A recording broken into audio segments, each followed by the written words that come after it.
At a busy festival, a man and a woman met completely by chance. The girl suddenly crashed into a young man with golden hair, and when he saw the beautiful lady, he felt that she was his betrothed. And then he asked if she wanted to dance, to which the girl agreed. This relationship began with a spring breath of wind, and this is how the emperor and empress met. And the fruit of their love was Emperor Richard Apollinaire. Looking at his parents loving each other, he dreamed of the same future. And it was natural. The boy believed that one day he would also find his destiny. Someday, but now he sits all on his nerves and fills out one of the documents. At least the dream was still alive. But if the knights who fought on the battlefield knew about this, they would be dumbfounded, because such a cold-blooded person, on whose face there is no visible smile, dreams of pure love that even teenagers cannot dream of. And now, squeezing the pen in his hands more and more, the guy wonders if the feelings that he so carefully preserved for his family have come to an end.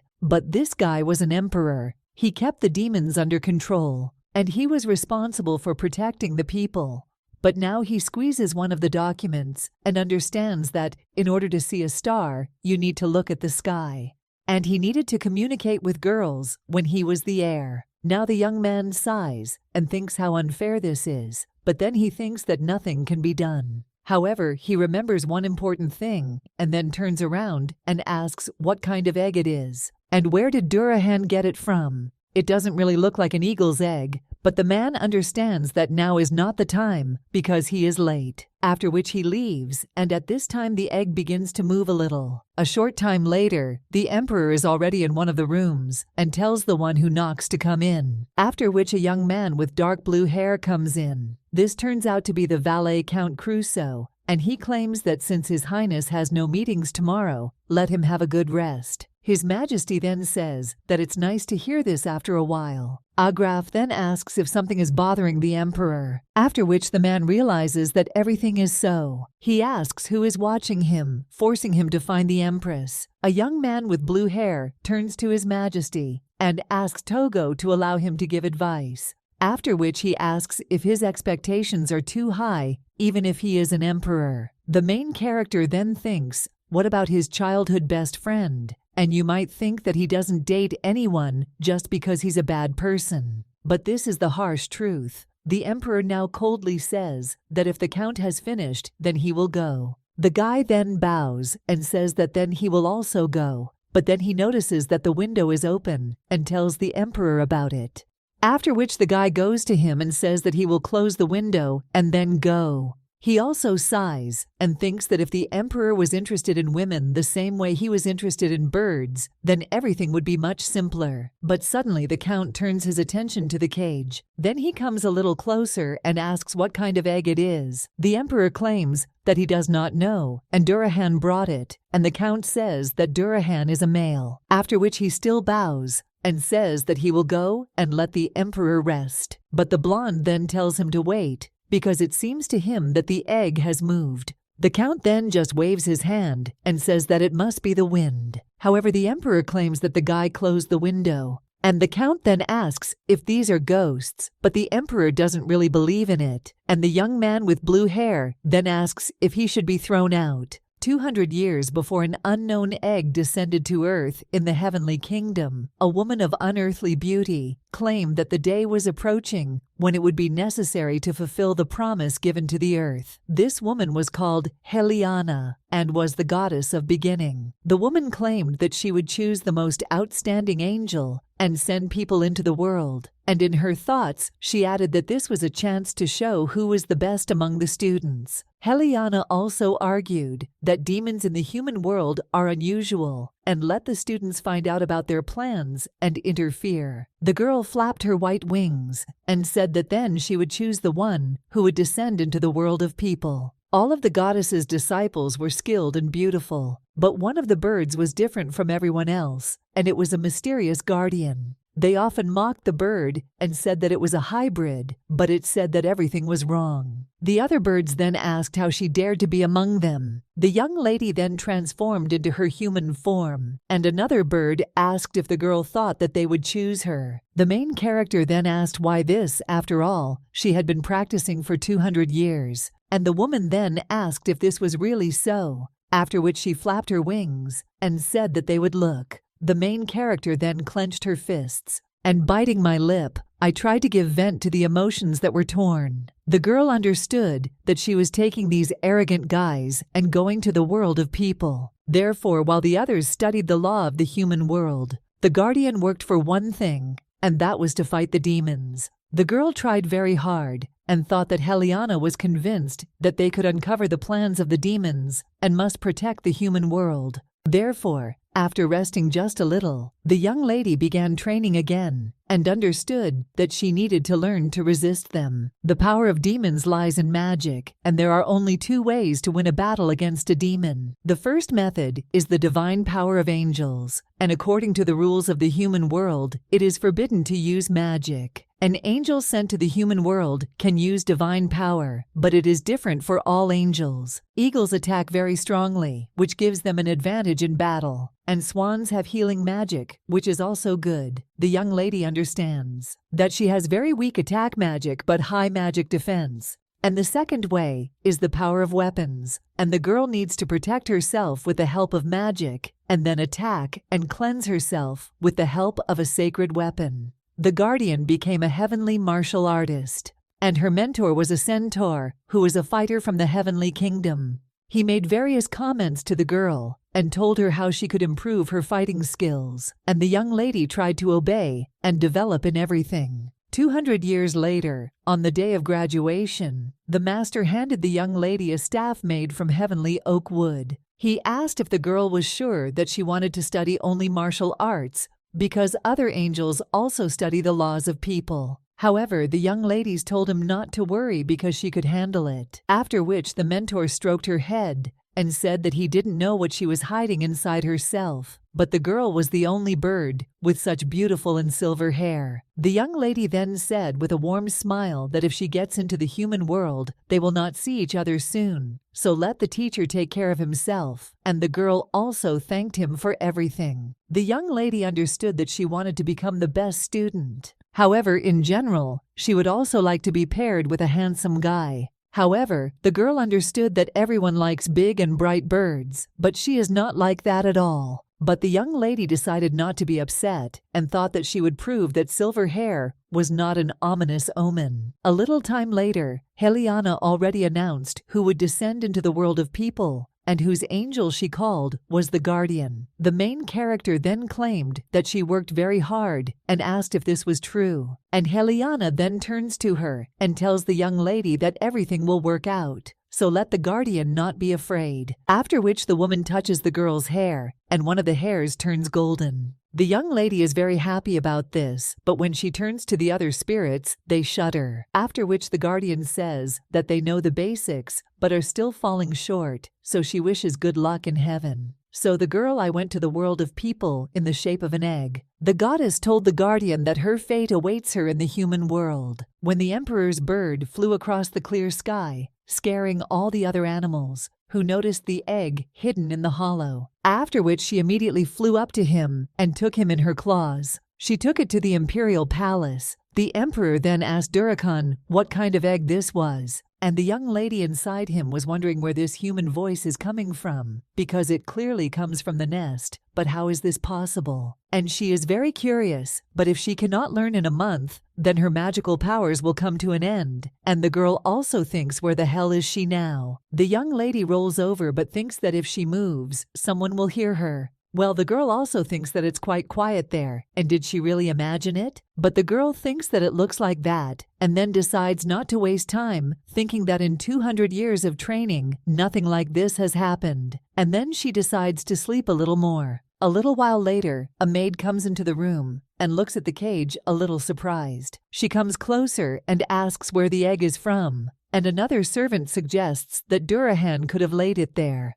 But the maid then asks if this bird is not a male, and the guy then says that maybe the bird brought itself a snack. The young lady then claims that this is quite cruel, and that birds really eat this. After which she reaches out her hand to the egg and offers to take it to the kitchen, and also asks to fry it for Durahan, after which she gives the egg to the guy, and he takes it to the kitchen. When the servant enters the kitchen, he asks where the chef is because there is a snack for Durahan. The guy also shakes the egg and thinks that it is so heavy, and there is clearly something inside. And the main character at this time is thinking how dizzy she is and what's the matter. The chef then shouts out who is there, and the servant claims that this is a snack for Durahan. Then he asks if the chef can fry it. The man is a little surprised when he hears this. Well, then he blushes a little and claims that he will prepare a treat for the favorite of the emperors in the best possible way. And then the servant decides to stay and see what's inside. At this time, the chef washes his hands and then goes to the egg.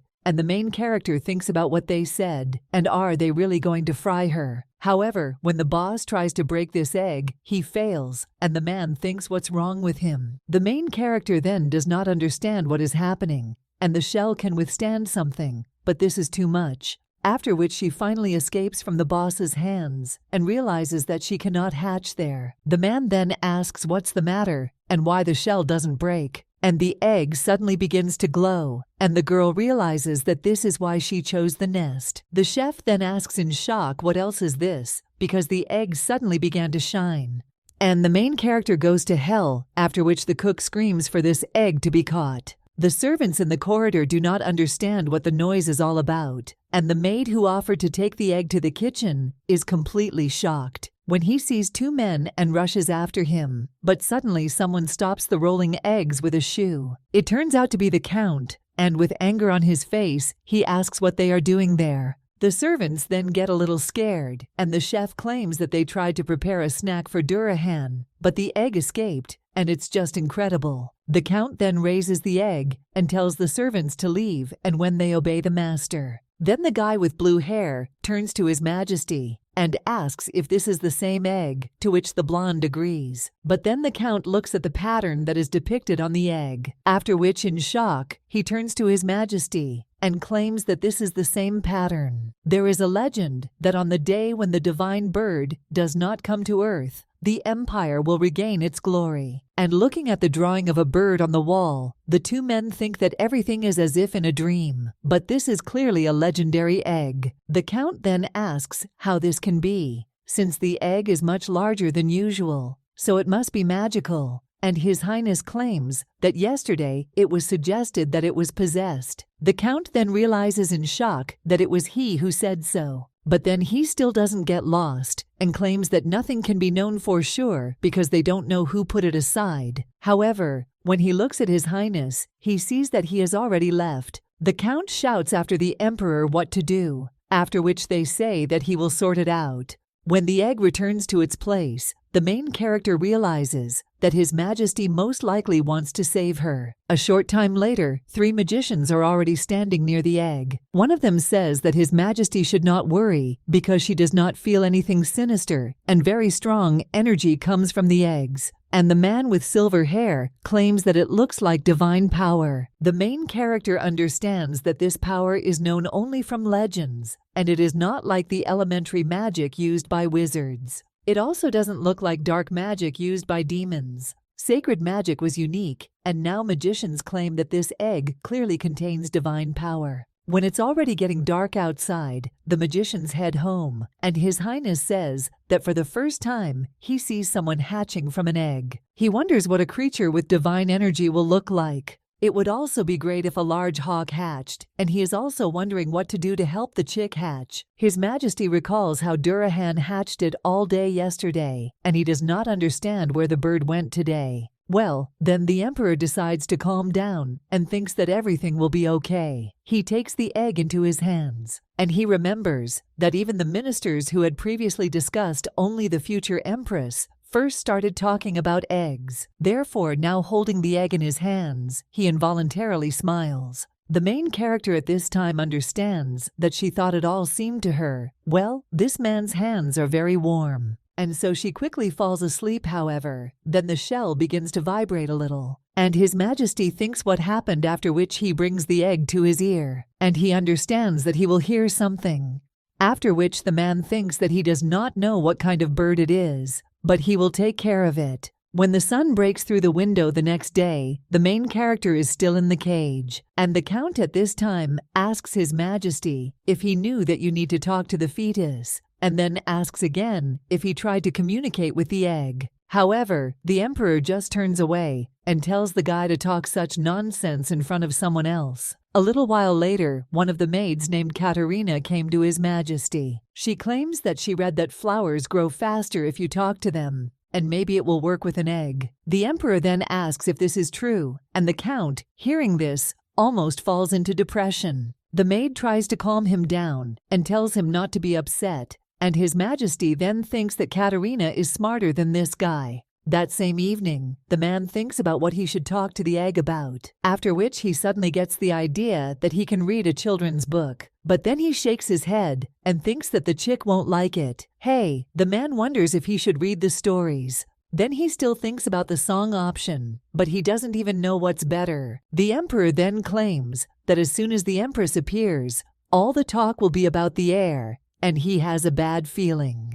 The main character thinks how soft his voice is, but then the man says bad words, and the young lady understands that he is tongue-tied. The next day, the Emperor also tells various stories and says that if they were on the battlefield, they could have killed all the dirty-mouthed ministers. The young lady then understands that war is a terrible thing, and she wonders if people really are constantly at war. Another day later, the Emperor is already talking about how he is consumed by guilt when he thinks about the soldiers who lost their lives on the battlefield. The main character then thinks, but is he already sad? But she could hug him with her wide wings. One day later, the Emperor slammed his fist on the table and claimed that demons were attacking the border. The young lady then wondered in shock whether the demons had appeared so quickly, and the Emperor just strokes the egg and claims that fortunately, the war took care of everything. The young lady then realizes that she wants to hatch quickly and defeat all the demons. She already imagines how she will defeat them outright and thinks that she will cut them into pieces because she wants to protect the Emperor. His Majesty at this time claims that he has many comrades but has no one to talk to, and he can only share his thoughts with her. But if you think like that, then he is completely alone. When Richard shows his weaknesses, the girl begins to see herself in him. It seemed to her that the Emperor was surrounded by a lot of people. However,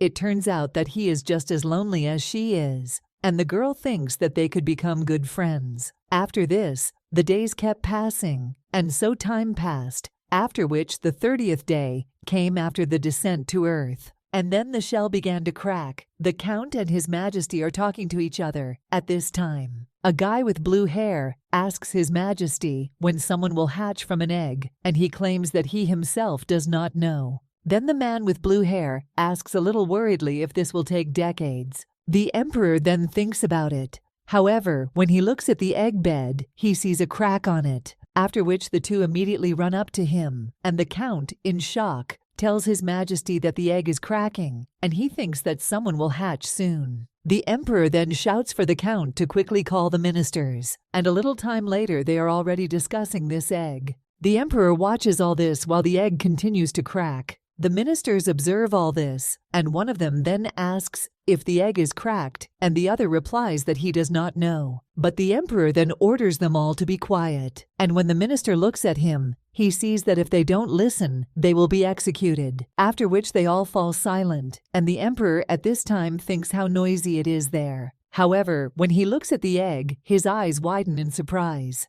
After all, the man sees that the egg is shining, and the ministers, looking at this, are also surprised, but they do not say a single word. The Emperor then realizes that the egg is finally hatching and sits there waiting. He also hopes that the process, but also understands that it is impossible to interfere with the birth process of a sacred bird. He is already ready to give the bird the name Phoenix, and the man is also wondering what kind of bird will hatch, and whether it will be a big eagle, a well-aimed hawk, or an unknown bird. At this time, the shell cracks completely, and the ministers are immediately surprised. Everyone looks in anticipation at the egg from which the bird is about to emerge, after which the main character appears from there in the form of a bird. Everyone immediately asks what it is, and is it really cotton candy?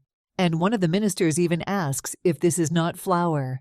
The emperor then looks at him coldly and thinks that they should shut up. He thinks that everyone should shut their mouths because he is the most surprised of all. And the man also thinks what this is all about. At this time, the bird emerges from the egg. The emperor, looking at her, is a little surprised and wonders if this is the sacred bird of the empire. One of the ministers then turns to His Majesty and asks for forgiveness, but claims that he has not seen such birds before, but it is clearly a female. The blonde then asks what it depends on, and is it really a hummingbird or some kind of sparrow? However, the minister repeats once again that no one has seen such birds before, and in appearance, they are similar to all the thick pecking tits. After which he claims that it is definitely not an eagle or a hawk. However, the smile on his face immediately disappears when His Majesty looks at them coldly. After which the emperor asks if they think that he himself did not understand this. The man understands that according to legend, the bird has golden feathers, but this is unfair. After this, the emperor turns to Phoenix and tells her to come to him. After which the young lady does so, and the emperor announces that he must announce the birth of the sacred bird. After this, rumors about the birth of the symbol of the empire spread throughout the empire, and there was talk that its size reached the size of the Tower of Babel.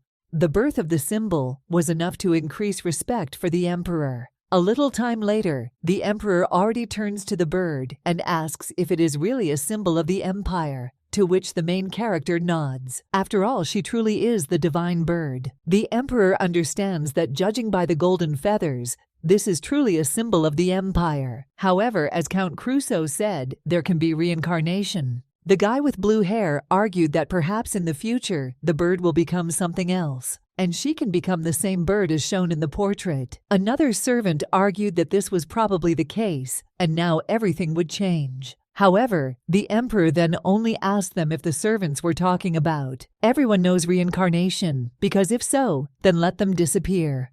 And now the man looks at the bird and thinks that this cannot be, and was Count Crusoe really right? The emperor asks if this is the sacred phoenix, and the main character shakes her head again. And the man then wonders if the bird understands what he's talking about. At this time, the main character has a great idea, and then she squeaks loudly. And the emperor then asks if she wants him to open the cage, after which the man does just that. And the young lady flies up to him and then sits on his shoulder. When the emperor thinks about what's going on, and when the main character rubs against his shoulder, what does he think? Is she really trying to caress her? The young lady then just takes off and beeps again. And the emperor then asks if he should change his name. After all, the bird is too cute to be called Phoenix. However, the main character, hearing this, immediately changes her face, and the emperor understands that, judging by the reaction, the bird does not want to change its name. After which he also leans his hand against her and tells her to be calm, because he will leave the old name and the young lady when she sighs. A short time later, the emperor is already taking a bath and thinking about his own things. He understands that he is surprised by this sacred bird, but cannot openly show his emotions. After all, he should not show his weaknesses, and he should not rely on anyone. The man understands that he needs to get used to loneliness for the next 10 or 20 years. But then he wonders how much longer he can endure this. After which the emperor sighs and says that all he needs is to find a friend. But still, nothing can be done, and he now has a phoenix. It's hard to judge by appearance, but the phoenix is much smaller than other birds. And the man then thinks that maybe the bird will still grow. However, when he imagines this big bird, he wonders whether it will be huge. After which he puts on his robe and thinks that it would be much better this way. However, then he turns to the bird and wonders what it is looking at like that and why its eyes are shining so much. Well, then the man goes to his bed and sits down on it, after which he thinks that most likely it was his imagination. He also looks at the bird again and thinks that this is also good, after which he wishes her good night. To which the main character tweets in response. And when His Majesty goes to bed, the young lady realizes that she has seen everything well. And the emperor has such curves and quite good relief. And even with his face, this stunning blonde looks like God. And even the eagle, which considers itself the most beautiful bird, will fall into eternal sleep in front of this man. Therefore, the main character thinks that better couples cannot be imagined. The girl also understands that she likes absolutely everything about him, and the guy will undoubtedly become her friend, after which she looks at him with a scary face, which makes the emperor a little puzzled. The next morning when the main character wakes up, the first thing she sees is it's a big bird with a worm, and the girl gets scared, after which the bird eats this worm and makes a sound, which means that this is how you should eat, and the bird seems to be showing it to her. The main character then chirps, which means she is a sacred bird, but the other bird then asks what's the difference. The young lady then thinks that she does not understand anything, and at this time, the emperor opens the cage, after which the main character immediately turns around and thinks that this is her friend. The emperor then asks if Phoenix remembers him, and Liana managed to get hungry, after which the emperor takes his bell and rings it. And a little later the count arrives. He asks if the gentleman called, and the blonde says that he should bring Phoenix some food. The guy with blue hair then agrees, but then asks what His Highness is talking about, and what does this bird eat. He also asks if she has Zhukov, after which the main character waves her head, indicating that she doesn't, and the emperor claims that she doesn't seem to like beetles. He asks if the bird has any grain, but it chirps in response as if agreeing. And the count then says that it's good, and then he will ask to bring grain, and then he also attracts plans for the day. He also claims that it turns out that the emperor became very close to the sacred bird, and His Majesty then asks if this is true, and claims that he thinks that the bird likes it. And besides, she seems to understand speech. Agraf listened to this and asks whether His Majesty spoke to the bird. He thinks that yes, they can just ask him directly about what interests him. After which the blonde asks whether Phoenix's appearance will change over time and whether she will become larger. The bird only nods in response to this, and the count then says in shock that she really understands speech. After which he also asks if she will turn into the wonderful bird from the pictures. And the guy with blue hair then asks if he will become a hawk, but he is so excited. The emperor then thinks that it is starting again, and the main character gets angry and thinks how dare they call her a hawk. After all, she would become a human, and the goddess claimed that she was connected with the world of people, which she was right about. Now the young lady looks at the emperor and then smiles, and he thinks that he should wait a little longer because she will surprise him. A short time later, one of the servants claims that the main dishes and desserts for the birds have been served. The main character looks at all this with salivation and thinks that she cannot believe that they are giving her such food. After which she goes to fruits and vegetables and begins to eat them. The bird starts with a tomato, and the servants watching this think that this is incredible. However, the emperor then asks them to stop staring and see if they see that she is uncomfortable. And a little time later, while the bird, having eaten its fill, is lying on the table, then the sounds think about what he is talking about. The guy with blue hair understands that a bad character is a bad thing. However, then he smiles and thinks that he is glad to see the emperor in a good mood. But he also understands that he also has a lot of things to do today, and this makes him not so happy. The main character at this time flies up to the emperor and tweets. By these sounds, she means that everything was delicious and thanks her friend. The emperor then pets the bird and says that a cute and charming bird is also a good option, after which his lips come into contact with the young lady's beak. That same night, while the emperor is sleeping, the main character is thinking deeply. She remembers what happened this morning and is embarrassed because she didn't think that there would be a kiss so soon. But in the kingdom of heaven, the sequence is completely different. And first the birds get to know each other, followed by a proposal and then a kiss. And the emperor immediately kissed her, and the main character thinks how straightforward he is. But she likes it, and the girl thinks that he will be hers. Well, the next day, the emperor announces that from that day on, the bird will be with him everywhere. And the man with blue hair then asks if she will really be everywhere. The maid claims that Phoenix constantly follows the master even without him, and even now she is very close.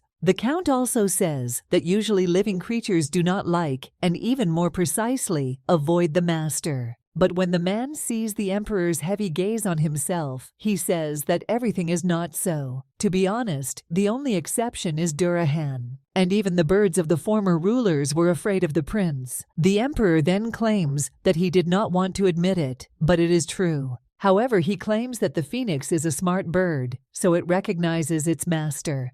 And the count then tells His Majesty that they should go because there is a lot to do today.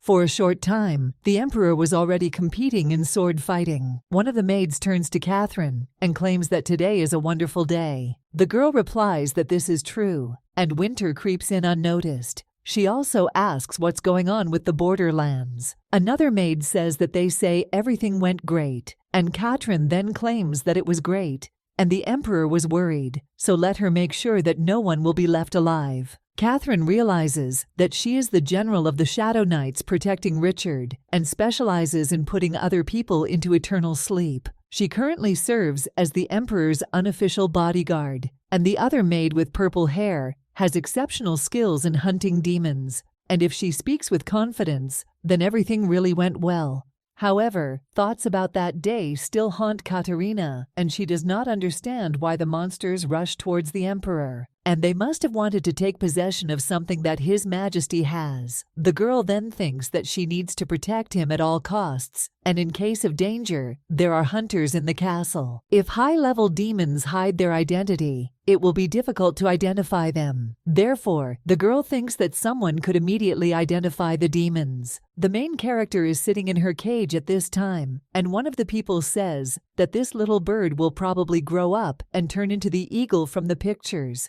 Another person then asks if this is true, but claims that she is so cute. The emperor then thinks that he knew that people were discussing the bird while he was passing by. But I didn't think that they would become distracted during meetings. And now one of the women extends her hand. Then she claims that she too was thinking about getting herself a little bird. But the other man then tells the Duchess that she already has several family symbols. But the woman then, with some tension, says that yes, but this bird is very cute. The man then answers her that a bird with such plumage no longer exists, and she claims that that is why she is thinking of getting a sparrow or a tit. The emperor at this time just puts his hand on his head and thinks that they are paying too much attention to the bird, after which he slams his hand on the table and claims that from this day on, restrictions on bird breeding will be introduced. The girl then asks in shock what he's talking about, because she was already imagining how fun she would be with the bird. The emperor turns to the Duchess of West Porlington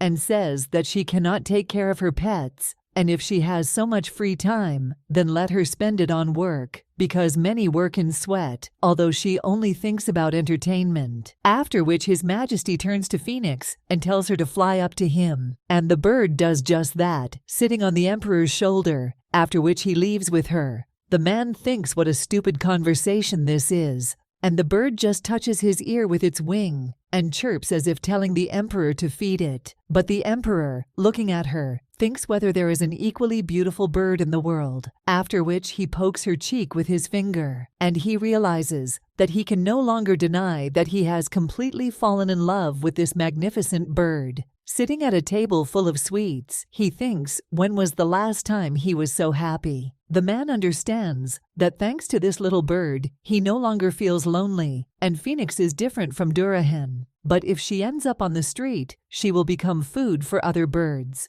Therefore, he understands that he needs to close all the windows, even when he is nearby. And the emperor thinks that he shouldn't let the bird out into the street because she shouldn't go out there alone. And the man understands that he needs to monitor safety. A little time later, the count already stretches out his hands and tells Saint Phoenix to come to him. However, the main character at the same moment changes her face, and the count then screams that this is too much. The emperor then even becomes embarrassed and understands that this feeling of pride cannot be hidden, and the bird will not go to just anyone. But then the maid holds out her hands and tells Phoenix to come to her. The emperor thinks that the bird won't even go like that. However, when the main character jumps into the maid's arms, the two men are surprised. The count screams in shock that the bird itself jumped into her arms, and the emperor is thinking, why wasn't it him? And looking at Phoenix's satisfied face, He thinks how he can do this while sitting on someone else's hand. A little time later, he is already bathing in the bath, and the bird is sitting next to him in a bowl of water.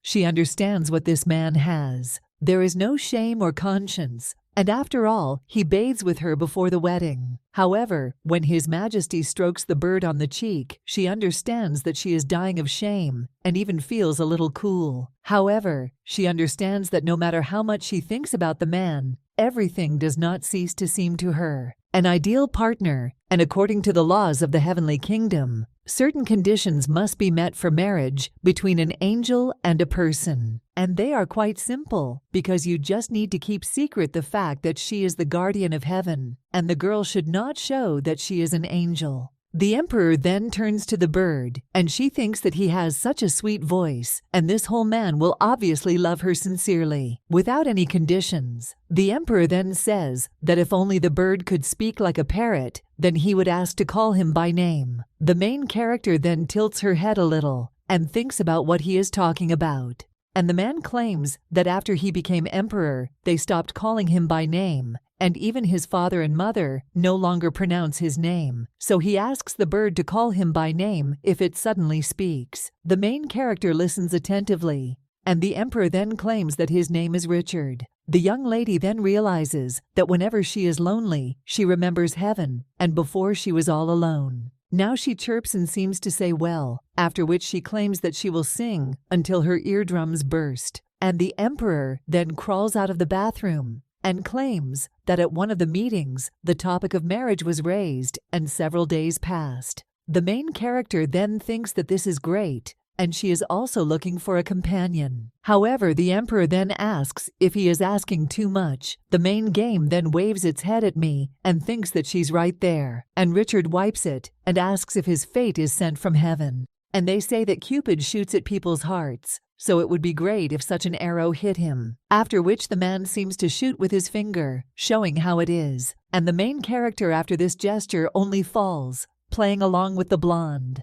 To which he just laughs, and the little bird does it with him. But that same evening, while people in the city are sleeping peacefully, monsters are approaching there, and one man who decided to take a walk in the evening already falls to the ground and screams that it's not like this, after which he desperately screams asking for help, but it's too late. The emperor understands that demons are beginning to appear on the border, but fortunately, there have been no casualties yet, but the attack is becoming more and more numerous. Then the man realizes that he needs to expand his army of wizards. And at this time, the count turns to him and asks His Majesty if he is listening at all. After which he shouts to the gentleman that he has brought the documents, and the emperor honks and then takes the paper. And the man with blue hair then thinks that His Majesty is being so kind to the bird, but he is always rude to him, and so he is unlucky. He understands that it is of course great that he loves this sacred bird, but he cannot spend all his free time with her, and so the emperor found himself a woman whom he would love just as he loves the bird.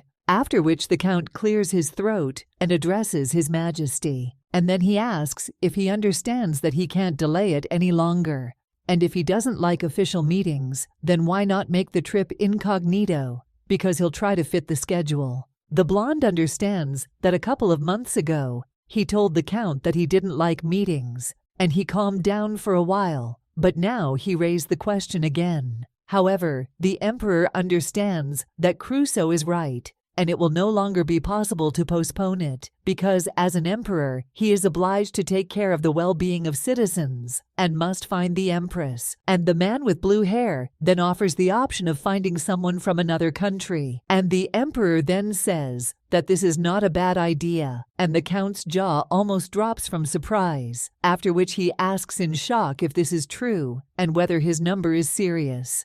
And the blonde replies that yes, and at the same moment the count flies out of the chambers and finally says that he should remember what he promised and he will draw up a list of applicants. When the man with blue hair comes out, the emperor turns to Phoenix and says that he will have to show her to the delegation. To which the bird agrees and nods, and when night comes, the main character again plunges into her thoughts and understands that today, at the conference, she felt the presence of a demon, and is he really among those present? But she thinks that she shouldn't make hasty conclusions, because it's hard to determine anything when she is in the body of a bird. And first, she needs to turn into a person. But she thinks that then she will definitely find him. After which the girl closes her eyes. But when she does this, she hears the words of the goddess, who said that the guardian must keep the fact that she is an angel a secret. But the main character then asked what would happen if her partner found out anyway, because she couldn't hide it forever. The goddess then patted the guardian on the head and said that this was impossible. However, if this happened, she would give special permission.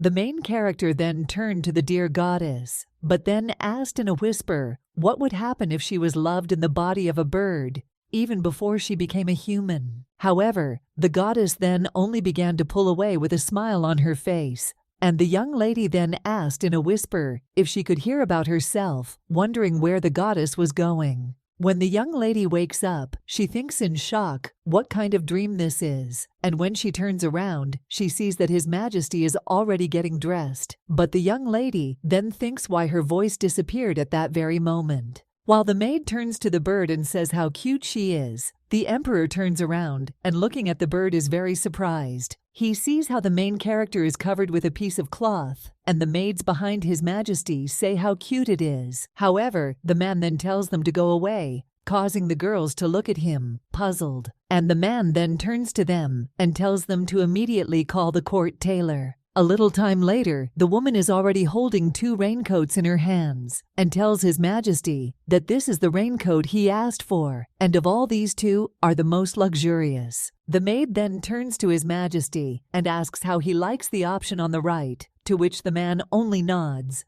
And the maid then says that maybe it's worth putting it on, and she thinks that the birds will like it. After which this cloak is pulled on the main character, and the tailor and the maid are immediately surprised and say what a beauty this is. The emperor is also surprised by this, and a little later the royal artists arrive there. The emperor then asks if they are ready, and the artists tell the master that they are ready to paint. But the blonde also tells them not to forget that their works will be hung throughout the palace, so let them try hard. After this, the man extends his hand to the bird and tells it to come to him. The main character then tweets and does so. The man understands that at first he wanted the sacred bird to turn into an eagle or a hawk, but the more time they spent together, the less he wanted this, because the phoenix is a charming bird and she is very cute, which is her main feature. A short time later, His Majesty was already depicted with a bird. As he said,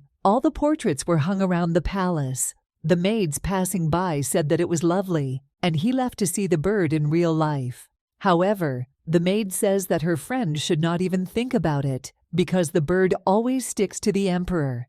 The girl then claimed that the maids working in the sunny palace see her every day, and she is so jealous. However, her colleague says that as far as she knows, they themselves have not seen her. However, the lady with blue hair then says that it's still enviable, but at the same moment, that same bird flies near them. And the girl then asks what it is, but one of the knights immediately rushes behind them, and the other girl asks if it's really the sacred phoenix. Well, then the knight pushes them apart and screams out what to do now, and the maids watch as he heads off into the distance and asks what is going on there. A little time ago, the count told one of the servants to repeat what he said again, and the man, a little puzzled, thought about how to say this, after which he claimed that the sacred phoenix. However, at the same moment the count collapsed to the ground, and one of the servants then worriedly asked if he was okay. Well, the man with blue hair then, with a blank look, thought how she could disappear because the emperor adores this bird. He immediately turned to the rumors about those standing in front of him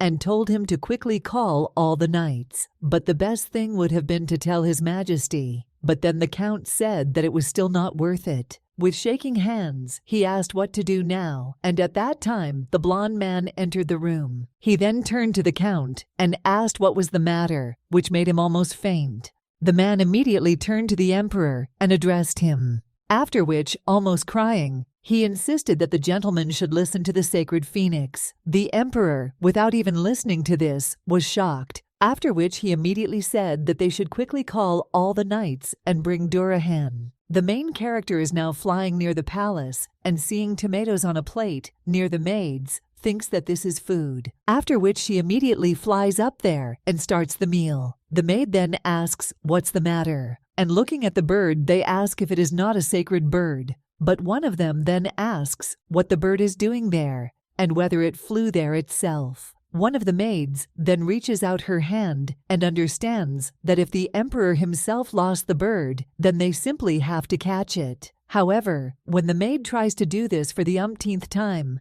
the main character only evades and flies away.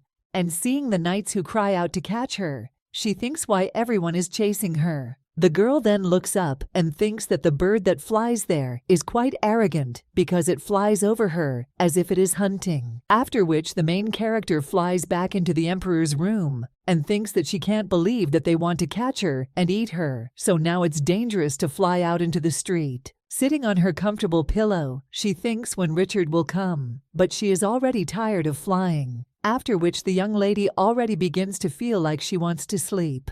And then he lies down on his side and falls asleep. And a little later, late at night, the emperor enters the room. He understands that he was never able to find the bird and wonders where it went. However, then the emperor hears strange sounds, and when he looks into the cage, he sees that the bird is there. The emperor, looking at her, understands that he only spent time searching for this bird, after which he turns to Phoenix, from which he opens his eyes. And when he takes her in his arms, he claims that the bird scared him. The main character thinks why this is blonde, and he just leans against the young lady and tells her not to leave him again. The girl then wonders if he tried to find her, and the emperor then says that he doesn't want to lock her up. Well, the young lady immediately tweets as if they were telling him not to worry because she will be nearby. The man then looks at the bird a little and leans it a little closer to himself.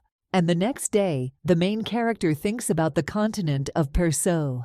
Outside of Apollinaire, there are many small kingdoms. The small kingdoms of the continent of Perso have united with Apollinaire, and they even took part in the war against demons. Demons hid in human form and tormented others. And high-ranking demons are almost impossible to calculate. People doubt each other. Therefore, in order to deal with the demons, the Apollinarian Empire had to strengthen its alliance with weaker states, and this was the meaning of the delegation's visit. If only the place next to the emperor was not empty. Now the count turns to his majesty and says that he heard that the ladies from the kingdom of Ban to the west of Persaud are very strong and beautiful. The guy with blue hair then looks a little awkwardly at his majesty, and he only asks what he is hinting at. The count then claims that he is just talking and asks if his majesty is not interested in the Sand Kingdom. After all, you will have to attend the ball and you won't be able to just show up and disappear. The emperor then ignores his interlocutor and simply takes a mug of tea while he waits,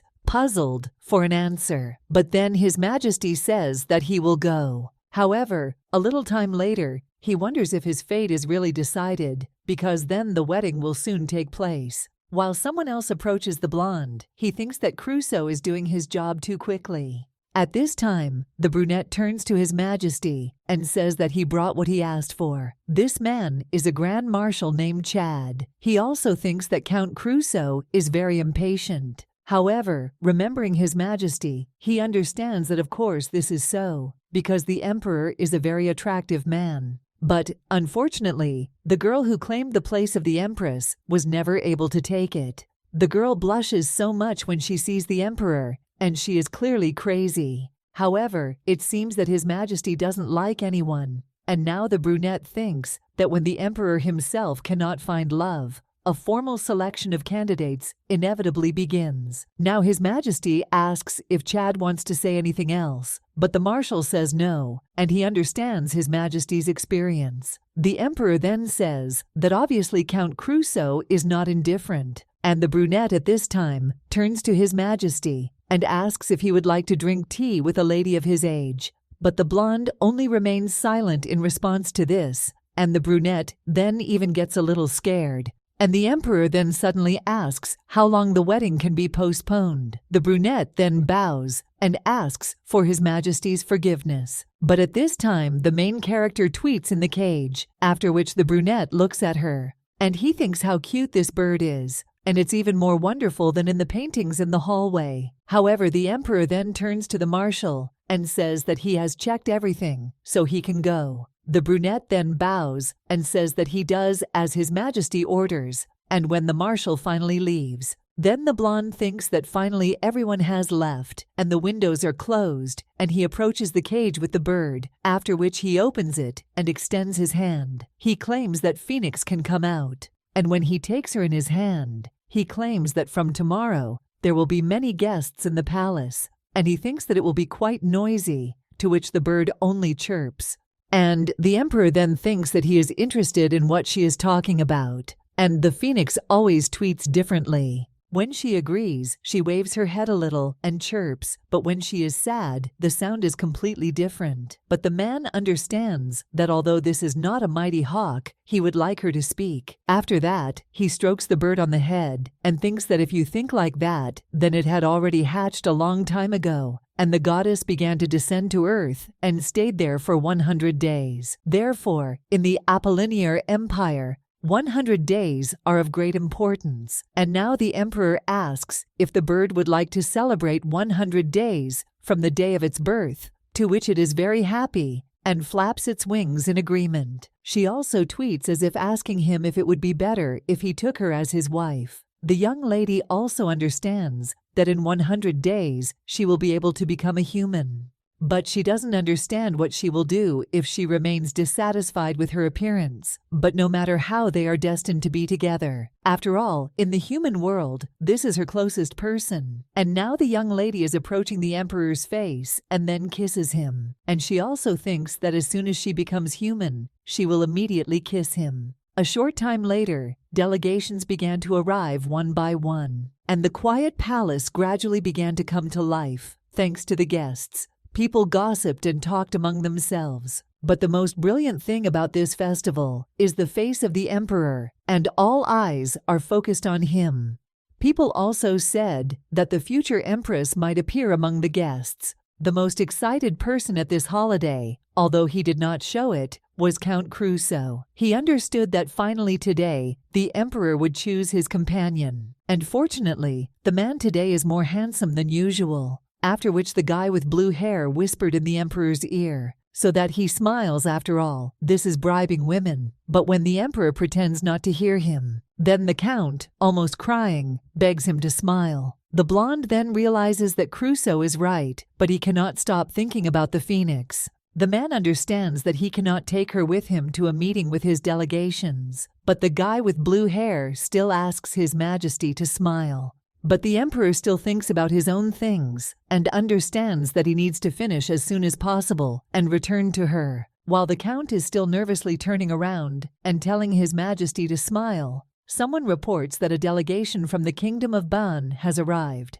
Then the emperor rises from his seat and addresses Crusoe, but he just tells him to stop talking and better show him where to go. After which the emperor goes to the delegation. He understands that the kingdom of Ban is a fairly large country located across the western seas, and they prove to be a significant support in the war against the demons. So the emperor greeted them personally. The blonde understands why the count is so upset and is now looking at the Ban royal family. He understands that their mystery is enhanced by the veil they wear, and gray eyes are a feature of the nobility of the kingdom. People who arrived from the delegation then bow, and the emperor nods, and they will be answered. And the princess then claims that, as rumors say, the emperor is rather cold. The blonde doesn't seem very bothered by her words and just offers to go inside, to which they agree. The princess's brother then turns to her and says that the emperor doesn't seem very interested, but the girl then tells him not to worry and asks why he doesn't worry about himself, because women don't like divorced men. And then the girl begins to walk faster, leaving her brother behind. But he only asks why he is there, and is it his fault that the princess ran away. But he still understands that he himself was not honest in his connections, after which the guy says that he is the truth.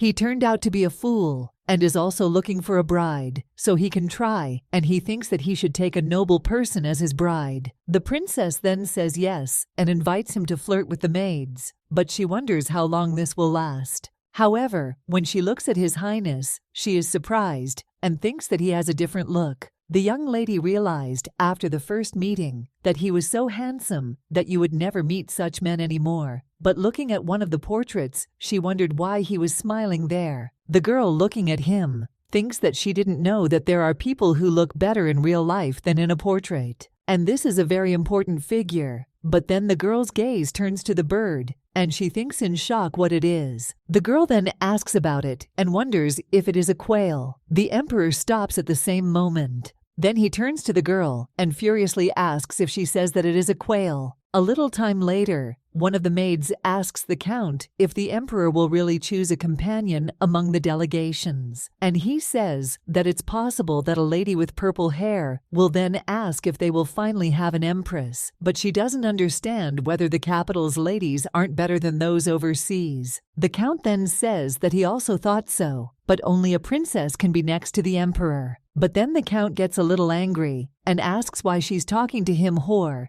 He dropped the papers and received a scolding from the gentleman. The girl then hands him the documents and says that she found them, so let the count hurry, otherwise the emperor will get angry. The main character at this time, in shock, thinks what kind of girl from another country is this? And after all, she saw the golem emperor. He marries someone else, and the bird doesn't understand what's going on. Did their first kiss really mean nothing to him? The emperor is still angry now and asks how they dare to say such words. One of the servants then screams that this is not a quail, but a sacred phoenix. And then the bones, in shock, think, shouldn't I be bigger than an eagle somewhere? And is this little bird really a symbol of the empire? It's such a disgrace. The prince understands that of course the rumors turned out to be false, but the kingdom of Ban is too weak to challenge the most important symbol of the empire, and the word quail is quite rude, after which the man bows and apologizes. He claims that he was told that the symbol of the empire is the eagle, and there must have been some mistake. The servant then turns around and claims that he will lead the master to the reception room and chambers. Therefore, he asks him to follow him. The prince understands that they have already tarnished their reputation. And one of the servants then turns to His Majesty and tells him not to take this to heart. After all, these people are simply ignorant from the desert. This man is Jacques Pierre, and he is one of the 5 Grand Dukes, and the symbol of his family is the eagle. The emperor then says that it's good that he didn't take the bird with him, and the other man claims that today a delegation from the kingdom of Lennox will arrive. So let him rest until dinner, and His Majesty agrees, claiming that he needs to see the bird. Jacques then sighs and says that he will guide him because he also wants to see the bird. And the emperor claims that almost 100 days have passed since her birth, and another man says that 100 days is a significant date. After all, it is in 100 days that blessing should descend on the earth. On the last day, the goddess will return to the heavenly kingdom, and the Apollinaire Empire will find peace. Therefore, now the Duke claims that it is necessary to prepare a gift for Phoenix, and after that the emperor begins to think about it. The main character lies on her pillow that night and thinks why there are so many guests today. However, then the girl thinks that the emperor wished her good night so nicely today, and she also hopes that the guy will continue to love her when she becomes a human because she loves him very much. After which the bird looks at His Majesty and thinks why he doesn't understand. After all, if nothing interferes with their love, then it will be able to fulfill its mission, because, as the goddess ordered, they must fight demons. And now, looking at the sleeping face of the emperor, the girl hopes that they can still enjoy peace. On the 100th day after Phoenix was born, a noisy ball was held. Delegations visiting the empire eagerly awaited the bird, but the main character was not very happy, and now, looking at her wings, she thinks, why didn't she turn into a human, and maybe there's something wrong with her? The emperor, looking at the bird, realizes that it seems to be unwell, but then he thinks whether the bird is really sick. After which the blonde takes her in his hand and asks Phoenix if something hurts because food will be served soon, so let her eat and rest. The girl then feels a little better and understands that first she really needs to eat, so she decides to solve everything after eating. A short time later, the maid brings a tray of food and says that she brought something to eat. After which the main character looks at all these sweets and even salivates. The young lady understands that she is happy, and the emperor thinks that if she feels good, then everything is fine. The main character at this time thinks that it's very cool to be a cutie, and when she finally finishes her meal, she realizes that now she can go to Richard. However, when the girl goes to the emperor, she realizes that everything is swimming before her eyes. However, the bird doesn't understand what's wrong because she's very dizzy. And is there really alcohol in the food? After which the main character realizes that this could be the same thing and thinks that she needs to run away. A short time later, an envoy from one of the kingdoms claims that he brought a gift for the emperor and then asks if he knows what is there. And when the man removes the cover from the gift, the emperor is a little surprised. After all, it turns out to be a statue of a golden bird, and the envoy claims that their kingdom also considers birds sacred, like the Apollinarian Empire. The blonde then thinks about this statue and realizes that he also needs to make a statue of the phoenix, eyes, from precious stones. The man is sure that the phoenix sculpture would look much cooler, after which he looks at the pillow where the bird should have been lying. However, when his gaze turns to the yellow fabric, he sees that the phoenix is no longer there. The main character flies out into the street at this time and finally sits on one of the branches. She thinks that she ate so much that it's hard to fly, but when the girl looks in front of her, she sees that the prince is there and she thinks, why is this man sighing? And looking closer at his face, the girl realizes that he is quite handsome. However, then the prince notices the main character, and when he looks at her, T asks if it is a quail, from which the girl immediately comes into shock. She flies up to this impudent guy and thinks how she can be called a quail, after which the bird begins to hit the prince in the face. However, he only thinks with admiration whether this bird really likes him, but the main character only asks in her thoughts how he dared to call the sacred bird a quail. But suddenly the girl notices that she is again starting to feel dizzy in her eyes. Rihanna thinks that this time it will definitely work out, and then flies away to hell. And heading into one of the bushes, the young lady still manages to transform herself. The girl understands that she finally did it and finally succeeded, so all that remains is to find clothes. However, looking around, she thinks that she cannot be caught. Well, then she sees someone's hands opening the bushes, and it turns out to be the emperor. When he looks behind the bushes, he sees that there is just a small bird sitting there, and the main character tries not to show how excited she is inside and just tweets. The blonde then says that she scared him and asks her not to run away like that. And at this time, the prince comes up to him from behind and asks if this is really the sacred bird. After all, if so, then she is very nice, and he thinks that now it is clear to him why the emperor values her so much. However, the blonde then only coldly asks if the prince says that the bird is cute, and the brand thinks if he said something wrong. After which he is a little puzzled and replies that yes, and she stroked his cheek, to which the emperor only smiles coldly. After which the departure fell along with Phoenix. He understands that the bird shows sympathy for others. After which he puts her in a cage and claims that you can't meet just anyone like that. The blonde understands that the bird is probably more cunning than he thought, and he doesn't understand if all birds are like that. At this time, a guy with blue hair comes into the room and tells His Majesty that the delegation is waiting, so you need to come to the battle. His Majesty then turns to Phoenix and apologizes for banning her, but he also claims that he will return soon, to which the bird only chirps, and after the doors slam shut, the girl wonders if he has left, after which she turns into her human form and opens the cage, realizing that now it will be easy. The girl walks forward across the room with light steps and wonders where the mirror is. She understands that she has not been human for a long time and no longer remembers what she looks like again. She does not want to be considered a pervert, so she needs to get dressed and will have to take Richard's things. When the young girl puts on a robe, she realizes that she was a very small bird, so she was shy. But in human form, she looks the same as the angels in the heavenly kingdom.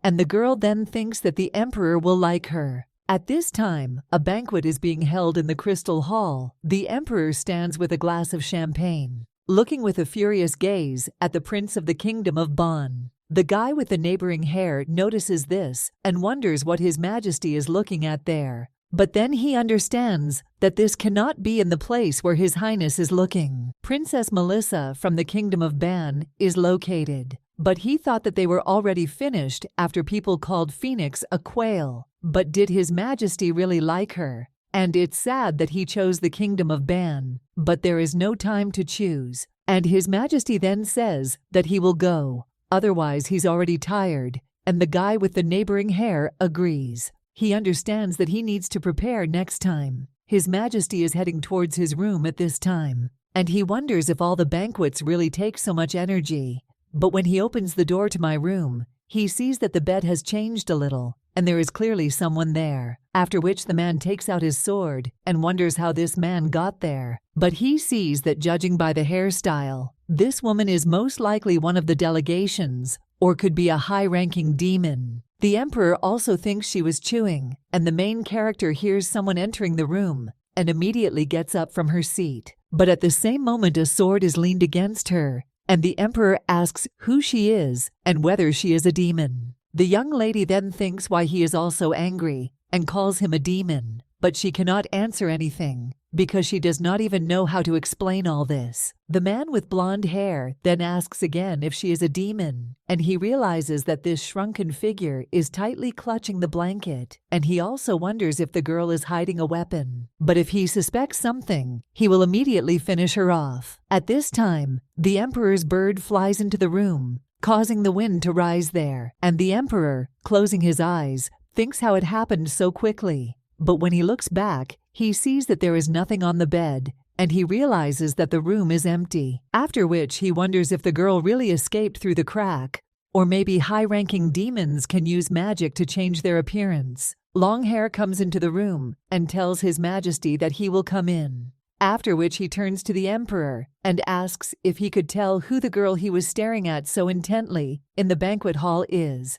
However, when the Count sees His Highness, he immediately runs up to him and is excited and asks what's the matter and why he took out the ball. But the emperor only says to call Chado. After all, they have unexpected guests. But when the emperor looks at the cage where the phoenix should be, the stress of drying his hands claims that the phoenix has also disappeared. After which he screams that the uninvited guest stole the bird. However, the emperor understands that devices against dark magic are installed in the Imperial palace, and even if the uninvited guest managed to escape, he would not go far, so he must find this person now. A little time later, someone reports that from now on there will be an inspection in every residence and an unexpected guest in the palace, so we need to unite. Two people whisper to each other, and one of them claims that they say the guests may be high-ranking demons, and he thought that the palace was safe. But no matter how strong the empire was, there was no hiding from the demons. At this time, the main character crawls out from under the blanket and sees that the room is a mess. She understands that thanks to the wind, she was able to transform unnoticed, but she seems to have lost consciousness for a while. However, then memories of how the emperor pointed a sword at her pop up in her thoughts, and the main character realizes that Richard was trying to attack her. The girl thought that he would recognize her immediately, but he is such a fool. So the main character goes to the balcony and thinks that he does not want to be there, after which they fly away and thinks that now she will also do as she wants. A little time later, the girl flies into the open window of another room and realizes that she managed to find a deserted place. It seems to her that this is a wardrobe, after which the girl turns back into her human form and thinks that this is great because she was cold without a blanket.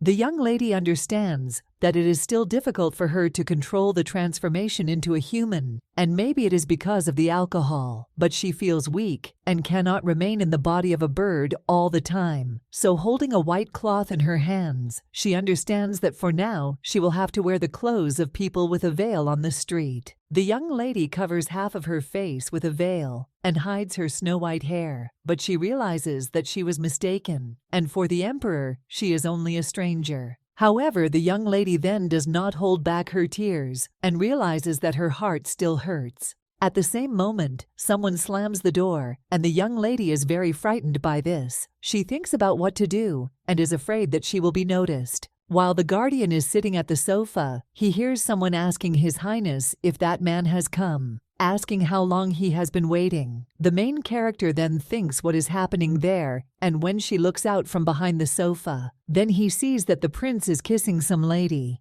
But when he takes a closer look, the girl understands what it is. Today he called her a quail. They needed to push him harder. However, the main character is then in shock, thinking what will happen if she is discovered. But at the same moment, she does not maintain her balance and falls to the floor. While the main character is lying, the maid who kissed the prince asks what to do because there is someone there, and he said that there is no one there. The prince then tries to justify himself, but the girl is already walking away, after which he gets angry and turns to the source of the noise. He realizes that he thought everyone had already returned alone, after which he comes closer and asks, "Who is there?" And the main character thinks what she should do now and what to do. The prince then says that this girl is wearing a veil on her face, and is she really a servant? And the main character then understands that she is screwed and thinks what to do. And the prince then, with a smile on his face, says that although if you look closely, and in her thoughts, she adds that she has a beautiful face, after which she extends her hand to the girl and asks if she will tell who she is. He runs his finger over her lips and says that the girl interfered with him, and that means she now owes her a favor. But suddenly he hears someone turn to him from behind and say that he thought that this was a rat. It turns out to be His Majesty, and he turns to the prince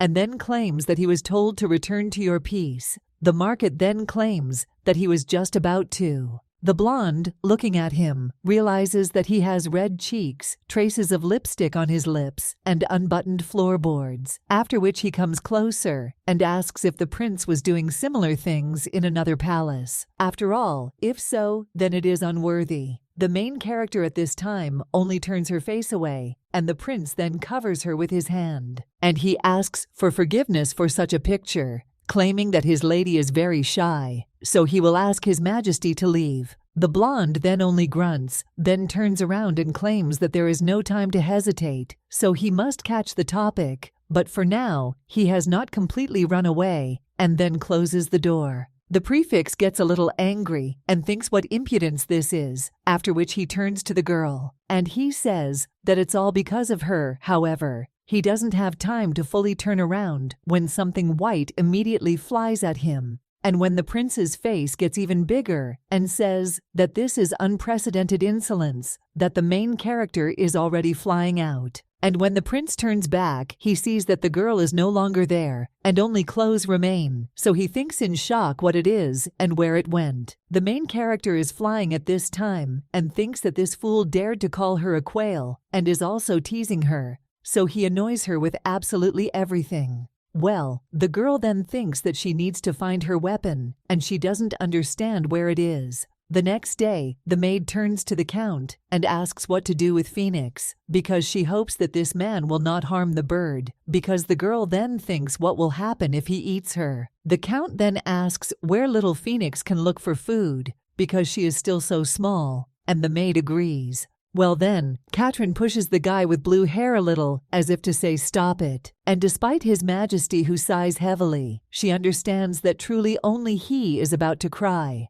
And the fact that someone was able to get into their emperor's bedroom is a serious threat. Moreover, the bird has disappeared, so the man thinks where such a strong demon comes from, and now he needs to be seriously afraid. He then imagines how the bird could be tortured and prays that everything will be okay with it. The guy with blue hair then, with tears in his eyes, says that Durahan will return, and this is a strong eagle who made a great contribution to the war. The emperor understands that Durahan is a smart bird, and he always helped him. However, when the magicians of the kingdom checked the place where the young lady was, they claimed that it looked like it was the intervention of a demon, and they could not find traces of dark magic. The man also argued that even the most skilled demon is not able to completely erase his traces. And now the emperor understands that the royal magicians could not figure it out, and he cannot simply sit relying on Durahan. His Majesty now thinks that he is sure that he saw a demon last night. The maid claimed that she did not know the demon was lying on the bed,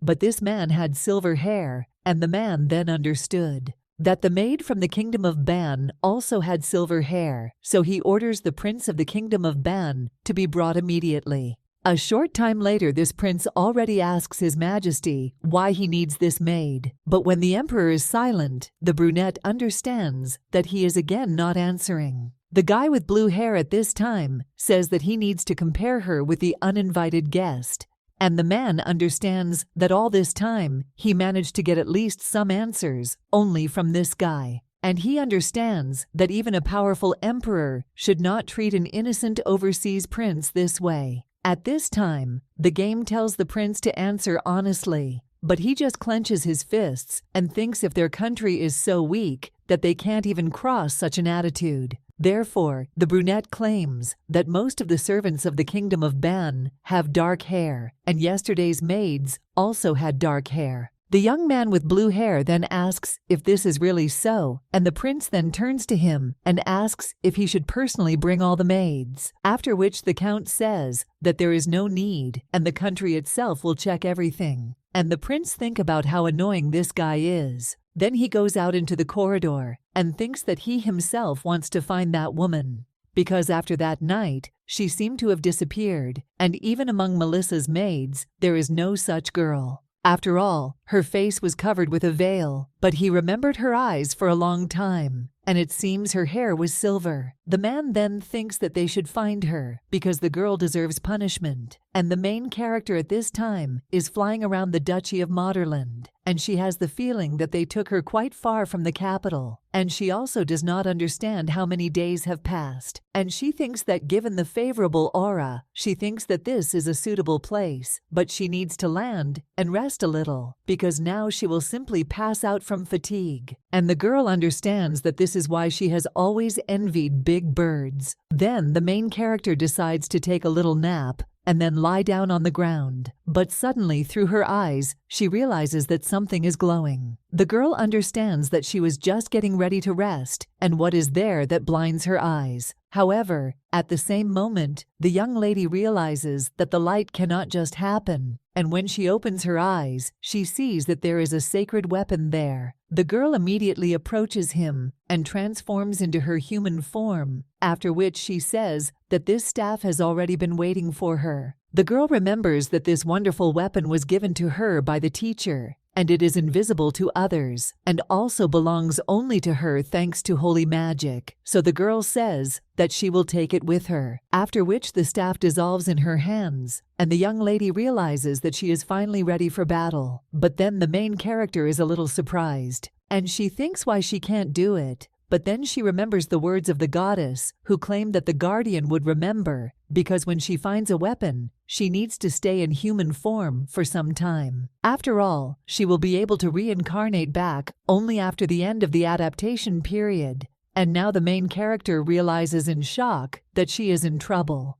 But then the girl still thinks how long this will last. However, when she turns around, she sees that an arrow is already flying in her direction.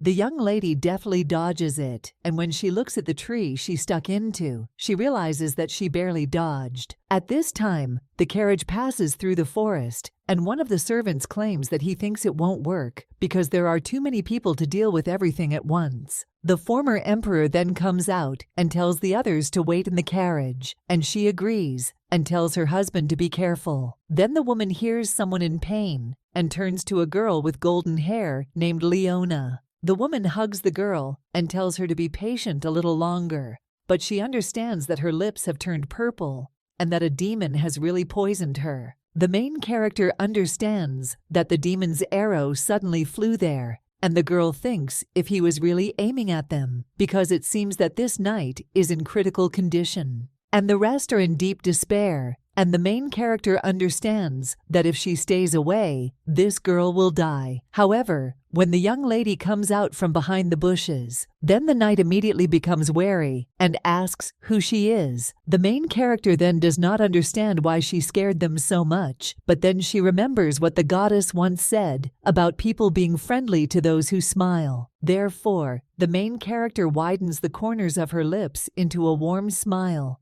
And the two knights understand that it seems that this girl is also being pursued by a demon. And the woman then thinks that she still has a rather unusual appearance. The clothes are expensive, and she has long hair and leather boots, so she doesn't understand who this girl is. One of the knights then turns to the former emperor and empress and also asks for forgiveness, but claims that Leona is wounded, so there is nowhere to run, and it would be better to end the battle and then go to another place. The man then tells his wife that Madame heard, and it is better to return to the carriage, and also not to get out under any circumstances. And the woman then tells him to be careful. However, then one of the demons comes out of the bushes and claims that when people are on guard, the desire to plunge into eternal sleep only becomes stronger. One of the knights then says that the girl can attack at any moment, and the man with golden hair screams for them to guard the carriage. The girl takes aim with her bow and pulls the string, after which she shoots an arrow directly at the woman, after which someone screams for them to protect the mistress. However, when the arrow is already near the woman's throat, someone grabs it and then breaks it. The main character understands that demons use dark magic, and to be more precise, poisonous arrows that can plunge a person into eternal sleep in an instant. The demon then looks at this girl in shock and asks how she did it. But when she looks at the lady with silver hair, she understands everything. And the main character claims that she did not think that she would have to use a weapon right away. The girl then sees that there seem to be several more demons, after which she asks how they dare to attack people when she is nearby. The demon, looking at how the main character is already approaching him, thinks that this is incredible, and are there really such fast people? The demon then thinks in shock that she doesn't understand where this girl went, and the main character jumps out on top of her and then hits her with her staff. The knight then looks at her a little puzzled, and the young lady realizes that putting demons into eternal sleep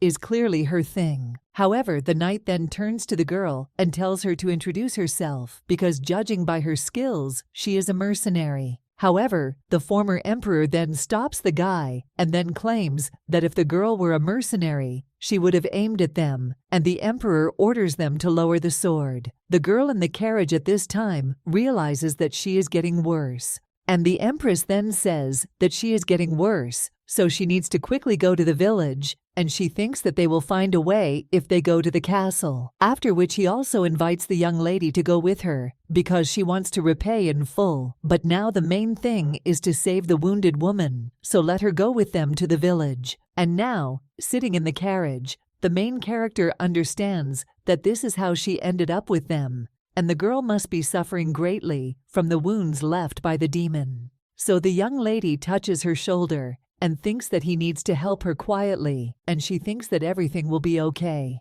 The former empress at this time looks at the young lady's clothes and thinks that it looks like a royal outfit. Of course, the nobility also wears high-quality clothes, but there are clear differences with the royal outfit, and obviously, after all, a woman like Empress Apollinaire simply cannot help but notice the difference. Former Emperor Irradian and Empress Scarlet fell in love without knowing each other at all. The birth of Richard was a blessing for them, and he was smart from childhood. He was also particularly good at fencing, and his mother was then a little puzzled and said that it looked like he hadn't met the girl yet. Because of his bad character, the father agreed with her and did not say that it looked like it, and now he has already outgrown the marriageable age. In the society of the Apollinarian Empire, the authority of the emperor and the power of the empress plays an important role. So the fact that the empress's place has not yet been taken cannot but worry the imperial family. The man, of course, only wishes his son happiness and wants him to find the empress as soon as possible. And the former empress now understands that after watching this girl, she realized that she was special, and she was more beautiful than all the young ladies she had ever seen. Therefore, she thinks that this is a wonderful match for Richard, after which she asks the young lady how she defeated the demons, and is she really a magical swordsman. The woman then also asks where the young lady is from, and why she was wandering through the forest. The empress's husband then laughs and admits that it can be noisy,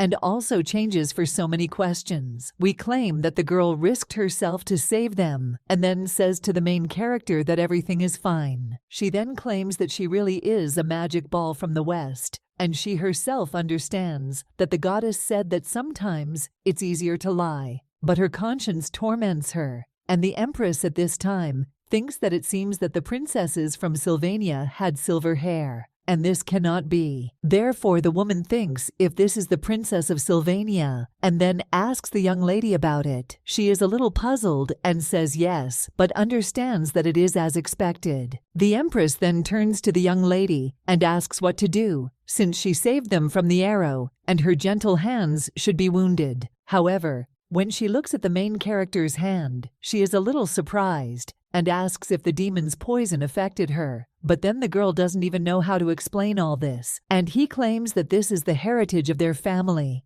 which makes the empress surprised. She understands that since ancient times, she and her husband have been the people most susceptible to the threat from demons. So she thinks who could have been born with the antidote. Previously, she also understands that her necklace did not work, which means the girl is not a demon, and it must be fate. A short time later, it gets dark, and one of the knights turns to the other. He claims that Mac is currently busy giving the young lady a therapeutic massage, and the knight then asks if it could be that she caught some kind of skin disease. The man standing near the gate then asks what will happen if rumors spread and invites him to return with good news. And the knight asks if he hasn't heard about the decree to help the victim of demons, and this girl is in critical condition after a demon attack. The empress then looks out the window and thinks that the conversation doesn't seem to be going very well, after which she gets out of the carriage and claims that she will be back soon. And the main character thinks that in such a condition, even a therapeutic massage will not help, and even the demons would hold their tongues. Well, when the main character sees a woman's bow falling, she thinks what's wrong, and has she really fallen into eternal sleep?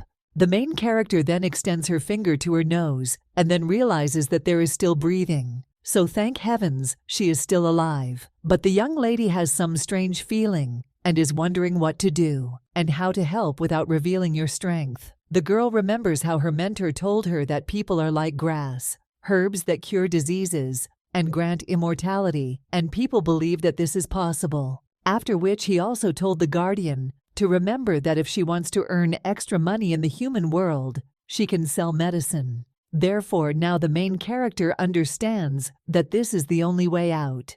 After which she takes some kind of herb in her hands and thinks that she just needs to make them believe that this plant is a healing herb and everything will be ready. Therefore, now all she can do is act calmly, and the girl begins to repeat the words that she is in bloom and selling medicinal herbs to tune herself up. And then he gets out of the carriage, thereby frightening the former emperor and empress. And the man even asks if the carriage door is broken. Well, the woman then shuts her husband's mouth and tells the girl not to pay attention, after which she asks why she came out so suddenly. And the young lady then claims that if they wait any longer, the patient may fall into eternal sleep, and she does not think that the magician will be able to help in any way. But the empress then asks what to do. The lady with silver hair then thinks that she needs to be calm and act calmly. The swan is a healer and sells medicinal herbs, after which the girl shows the grass in her hands,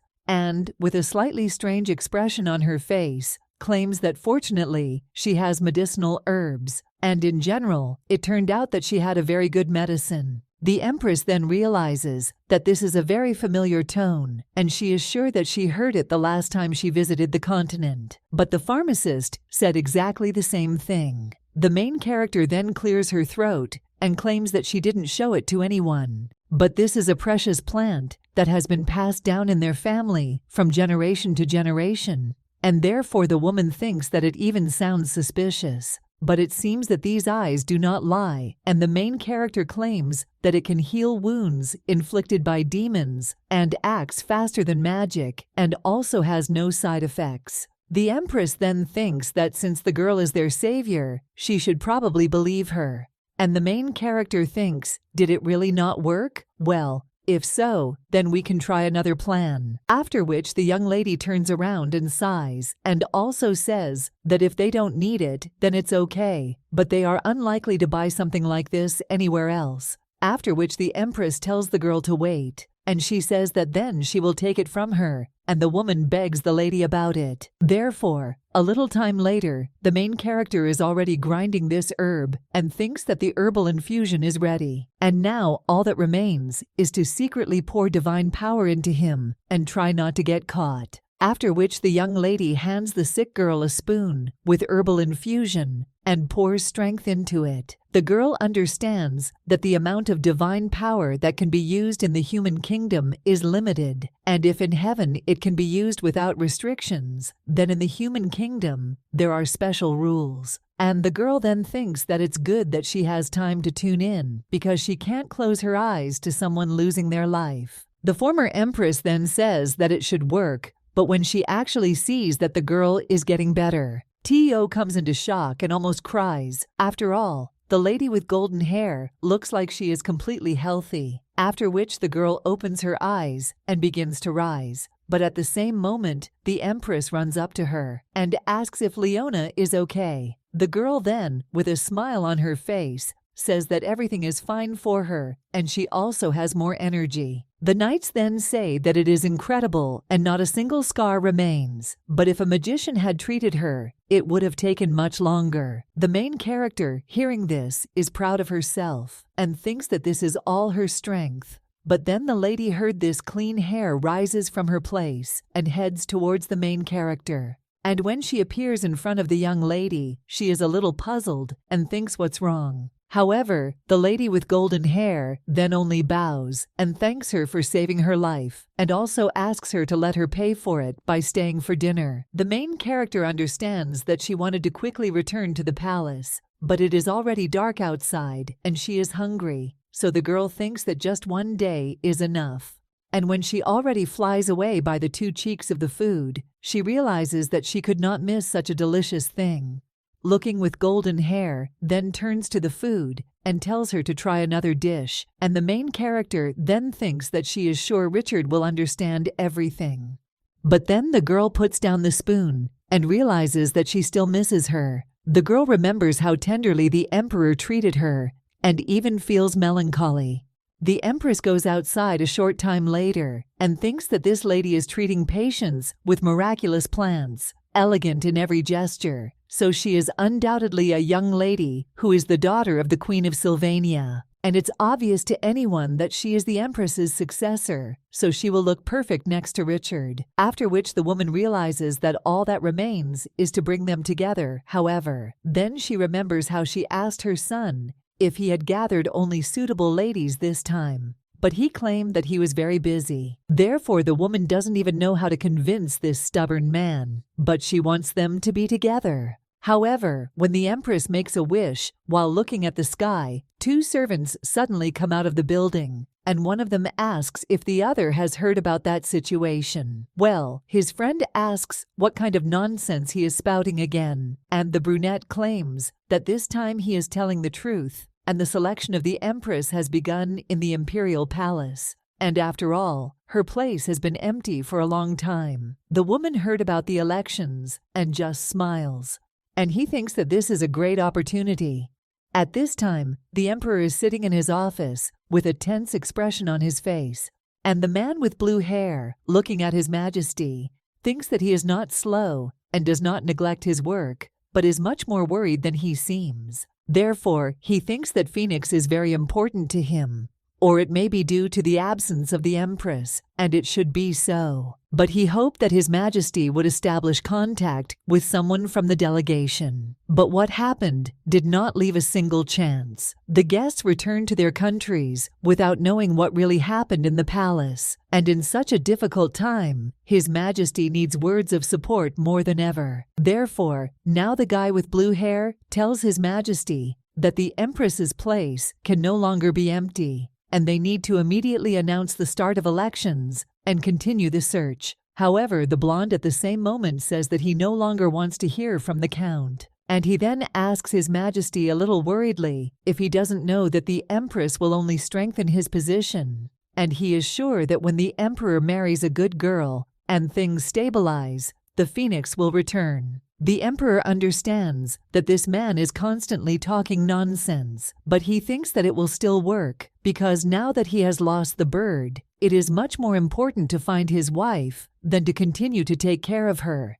and if only Phoenix would return to him. The main character at this time screams out what the woman just said, and is there really going to be an election for the Empress? And the woman then asks, "What's wrong with Miss?" And he thinks why she got angry and whether she made a mistake in something. Well, the main character only claims that if they are talking about the Empress, that means Richard is looking for a wife. The former Empress then thinks about what this girl is about, and the main character at this time understands that she is there, but he wants to marry someone else. And the former Empress then asks Miss if she happens to know His Majesty the Emperor. The young lady then puts her hand on her forehead and says that this is accurate and she is very familiar with him. However, the woman thinks how she could know the Emperor well and where and how they met, because Richard traveled to the west only to hunt demons. But then a thought suddenly dawns on the woman, and she thinks that it cannot be that this happened then. But the girl could go fight demons and ultimately win the love of a handsome man, and she cannot miss such a great opportunity,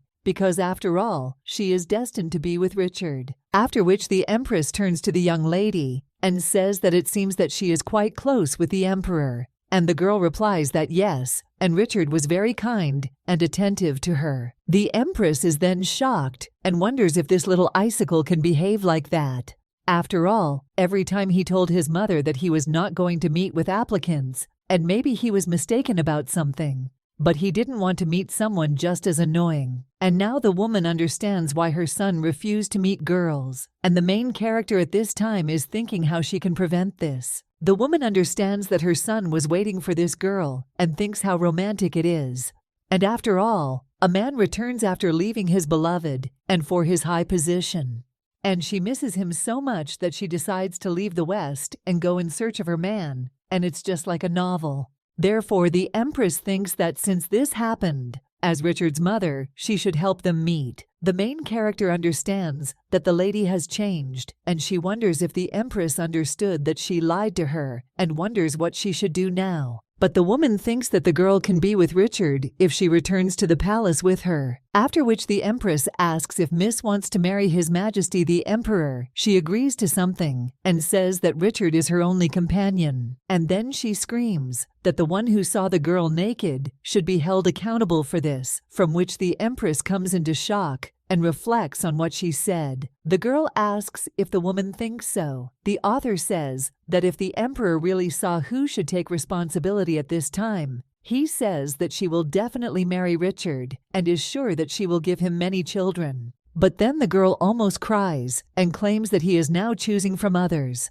Almazak adds that she wants a happy family like other divine beings, but for some reason, love is always difficult for her, and the girl thinks why she is always so lonely. But then the Empress touches her hand, and he asks her not to worry, because if she has really deep feelings with His Majesty, then let her allow him to help them. The main character then enthusiastically asks if the woman will really help, and she replies that of course, and let the girl believe her. After all, she knows Duke Greta and will pay her that way. After which the Empress approaches the young lady and takes her hands in hers. She offers to return to the Imperial Palace, and she will make the girl a candidate for Empress. A short time later, elections for the Empress were announced throughout the country, and the 5 duchies used a special emblem with a snowdrift of the imperial family. His Majesty is very worried about the loss of the sacred bird. And when the guy with the neighboring hair turns to His Majesty and claims that it is time to move on to the next point, he only makes a sound insensitively. And the Count thinks that he feels a little sorry for His Majesty, but he was just doing what was necessary.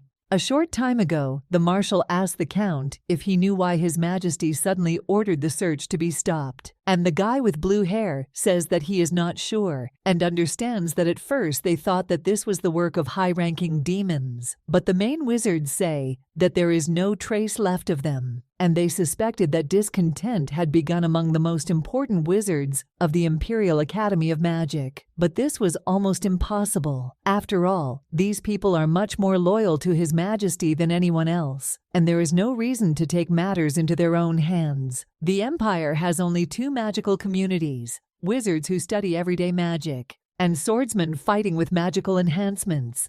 And the one who is called the Absolute Master is a master of the sword, and His Majesty personally selected by the past posts of the most prominent magicians from these communities, so his decision is undisputed. But then he doesn't understand who else it could be, and perhaps it's the rebels. After all, we haven't heard anything from them, but that's usually how it all starts. Therefore, the Count claims that a thorough search of the palace needs to be carried out to make sure there are no spies among them. The Marshal then claims that they have strengthened security, but it is unclear what His Majesty is thinking about. And the guy with blue hair heard this and agrees. He claims that it seems that the disappearance of the phoenix greatly saddened the Emperor, but he tells his colleague not to worry because they will watch for a while. And now, above all, this preparation for the long-awaited election of the Empress and the heads of the 5 ducal houses were also looking forward to this moment.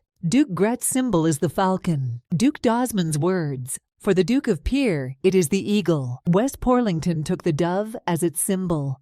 And Modrend is a swan and is all overflowing with joy, and the man with blue hair is almost in heaven with joy. But now he turns to the Marshal and says that there are rumors that the West Porlington family recently adopted a daughter. And Bruna then says that the Count was lucky, and this was not a leak of information. Therefore, it seems that only Duke Gret is missing.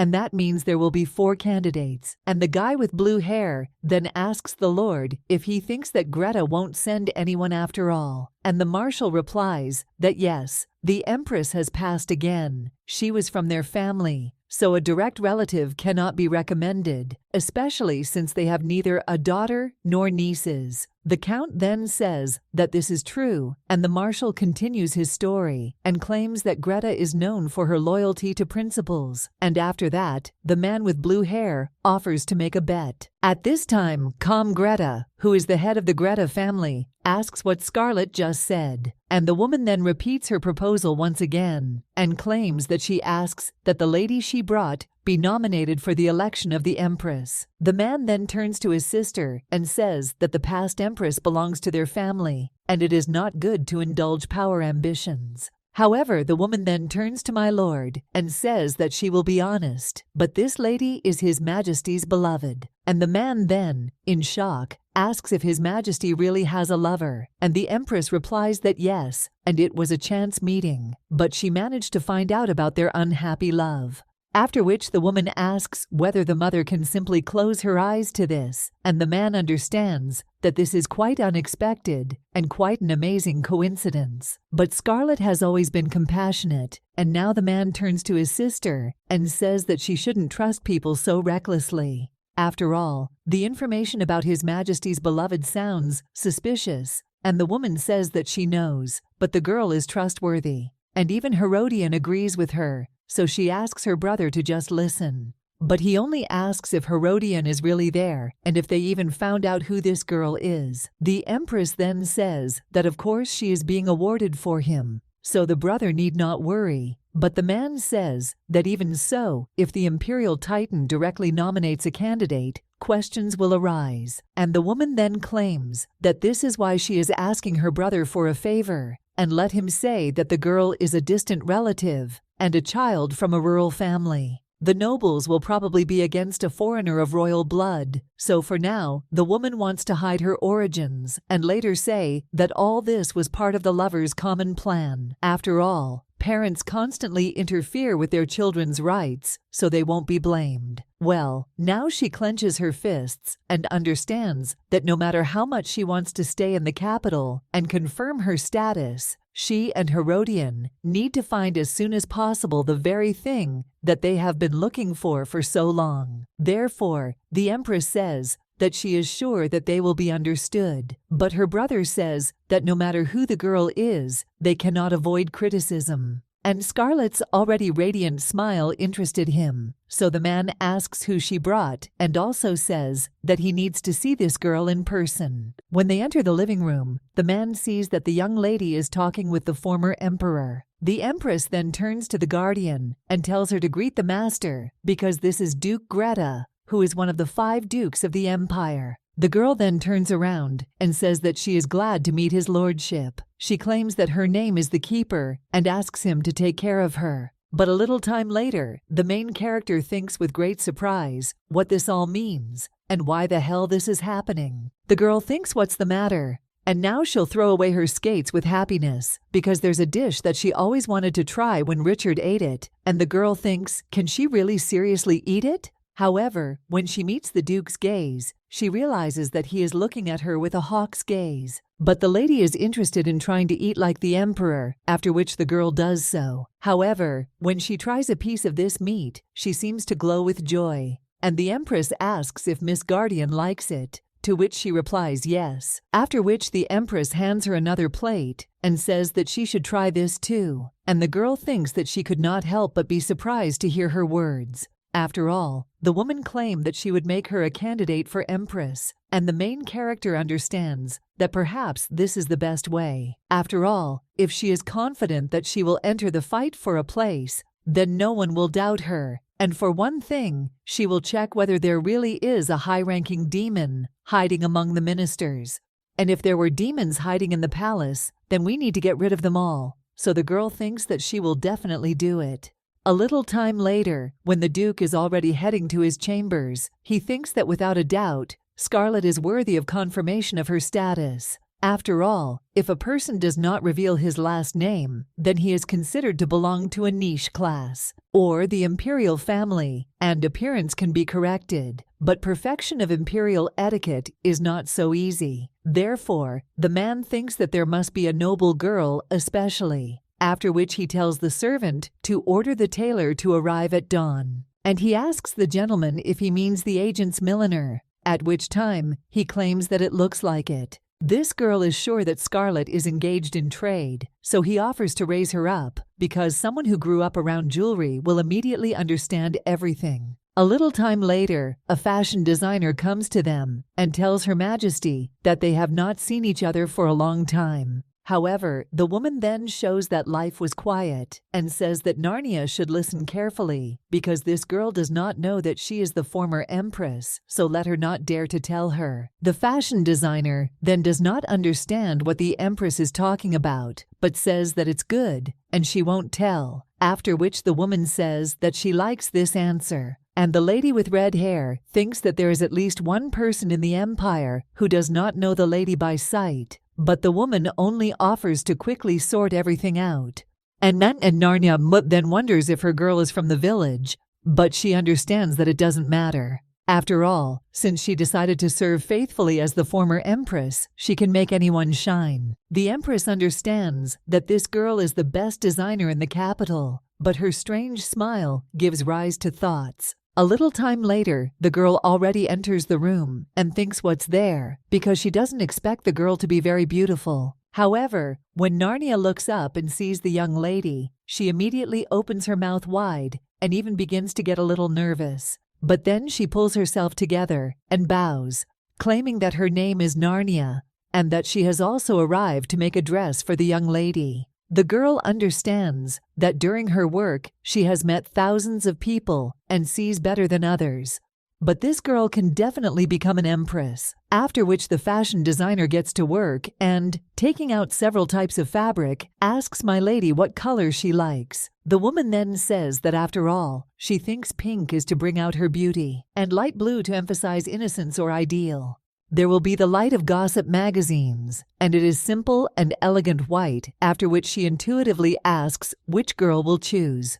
And the main character then thinks a little and realizes that white is the color of angels, so it will give her away a little. After which she points to one of these colors and says that she will choose it, and the woman asks if she wants this one. The young lady then claims that yes, and she likes him, and the lady with red hair thinks that this is completely unexpected. But then she thinks who she is, after which she herself answers her question that she is the best designer of the empire and she will make the impossible possible. And at this time, the main character is asked if everything is okay. But the woman is so immersed in her thoughts that she only thinks about how to make the girl the main character. At this time, the two brothers just laugh, and one of them asks if Rachel will be a maid. Another son says that the girl has the wrong character and asks if she even knows how to hold a cup. The girl then turns angrily towards her two brothers, as if threatening them. Then she turns to his lordship and says that she is angry, but Noah and Noel are right, so she asks to let her fulfill her dream. And then the girl claims that she was born both a knight and not a maid, so she asks not to ruin her dreams. And a little later, the main character is greeted and claims that her name is Haniel Fineso. The girl remembers how the Empress said that Miss needed a fictitious surname and asked if she had any thoughts, after which the girl named the first word that came to mind, but she didn't know that she would lie so much. The girl then doesn't even remember the correct name of the country in which she, as the Empress said, was born. Well, she thinks that they mistakenly mistook her for a princess, but nothing can be done because she cannot reveal her identity. At this time, another girl takes her hand and tells the lady that she is glad to meet you, and her name is Rachel Mays, and she asks to take care of her. The girl understands that although she did not dream of becoming a maid, her father claimed that she would be considered a maid. But in fact, she will become an accompanying knight, and in the Imperial Palace, His Majesty can personally knight her. Therefore, the man claimed that he would write a letter of recommendation, and the girl understands that this great opportunity cannot be missed. After which she leads the lady behind her and tells her to come and sit down quickly, to which the main characters do not agree. And the girl then only plunges into her thoughts, and with an evil grin, thinks that as soon as she becomes a knight, those who ignored her will definitely pay, and the young lady thinks that this girl must be a good person. After which she sits down next to her and asks for forgiveness, and the lady with dark hair says that it's okay and let the lady sit down quickly. However, when the main character looks at the Duke's two sons, she sees that the two of them are a little surprised. But then the girl still turns to her maid and asks to call her Haniel. But the main character also thinks about what she did and why these two look at her like that and whether she did something wrong. The father of these two turns to his sons and asks if they won't even say hello, after which the guys get a little nervous. But then they all get up and say hello, but their faces are already painted with a bright blush. And the main character then replies that she is glad to meet you, and her name is Haniel. Well then one of the guys immediately gets up from his seat, which even scares the main character. And then he turns around and says that he needs to leave. The guy's brother looks at him and then turns to the young lady and thinks what's wrong. Well, when his gaze once again falls on the main character, he blushes and says that he will also go. But when the young lady wants to stop them, they already slam the door. And the main character wonders if she did something wrong. But her maid turns to Miss and tells her not to take it to heart, because in front of a girl in a dress, these two become fools. Rachel then turns to her father and asks if Miss Haniel will go to the Imperial Palace as a candidate from the Greta family. And the man replies that this is true and he would not call it a struggle, but either way, someone will become empress. The main character, hearing this, thinks that this is great, and she will take the opportunity to officially become Richard's wife. However, when the main character looks at her maid, she sees that she is smiling evilly and thinks what's wrong.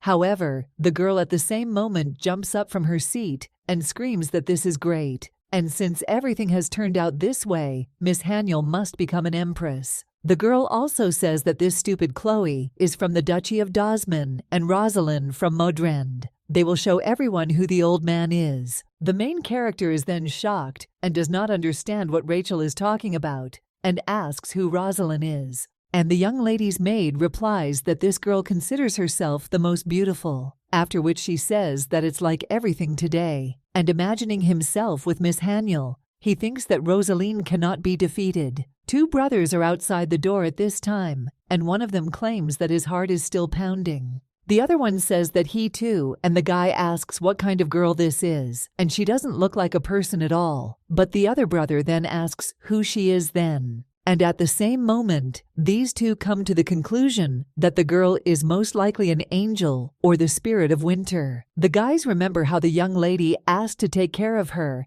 and immediately blush, after which one of them offers to clear their air. And when the two brothers head out into the street, one of them claims that his brother acted like a real idiot, but the other guy says that the funny thing is that he also ran away. But then the guy with freckles tells his brother that if Lady Haniel is with His Majesty, the Emperor, then they will look great. And after that, for the first time in hundreds of years, the election of the Empress began. The servants of the Sapphire Castle, in which the chosen one will live in the last days, worked without rest, and among this chaos, there were not only servants. One man is now listening to his interlocutor cry out whether he wants to leave everything as it was. But he doesn't see a problem in this and asks how it could be otherwise, since the information they have is several hundred years old. However, the other man then says that it is still necessary to take into account temporary circumstances and how his colleague can follow an outdated tradition.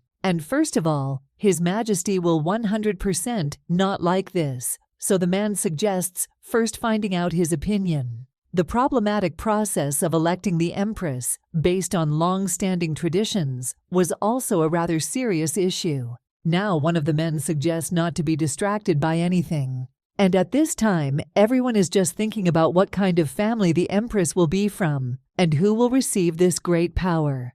A little time later, someone claims that the meeting is over for today, and it looks like, smiling sweetly, they tried to bite each other harder. A man with blue hair turns to His Majesty and says that he did a little research about the candidates and then asks if he is interested. However, the Emperor does not show the slightest sign of interest, and the Count seems to freeze in place. But then he starts pounding with his hands and claims that there will also be a girl from Greta's family. After which he asks whether His Majesty is really not interested. Catherine then says that she is interested in learning about Duke Gret's candidate. The Count then wonders why she suddenly took his side, but then begins to talk and claims that in the end she would not have known anything without him. And after all, the candidate from the family, Greta, is a distant relative from the village, and this shows the Duke's power ambitions. But the maid then claims that it's hardly his idea that the man with blue hair is angry. Then he turns to Catherine and asks how she knows, but the girl just shrugs and says that at least she knows Duke Gret better than him. This makes the Count angry and thinks what a rude girl this girl is, after which they make eye contact, and the man thinks that maybe they should try.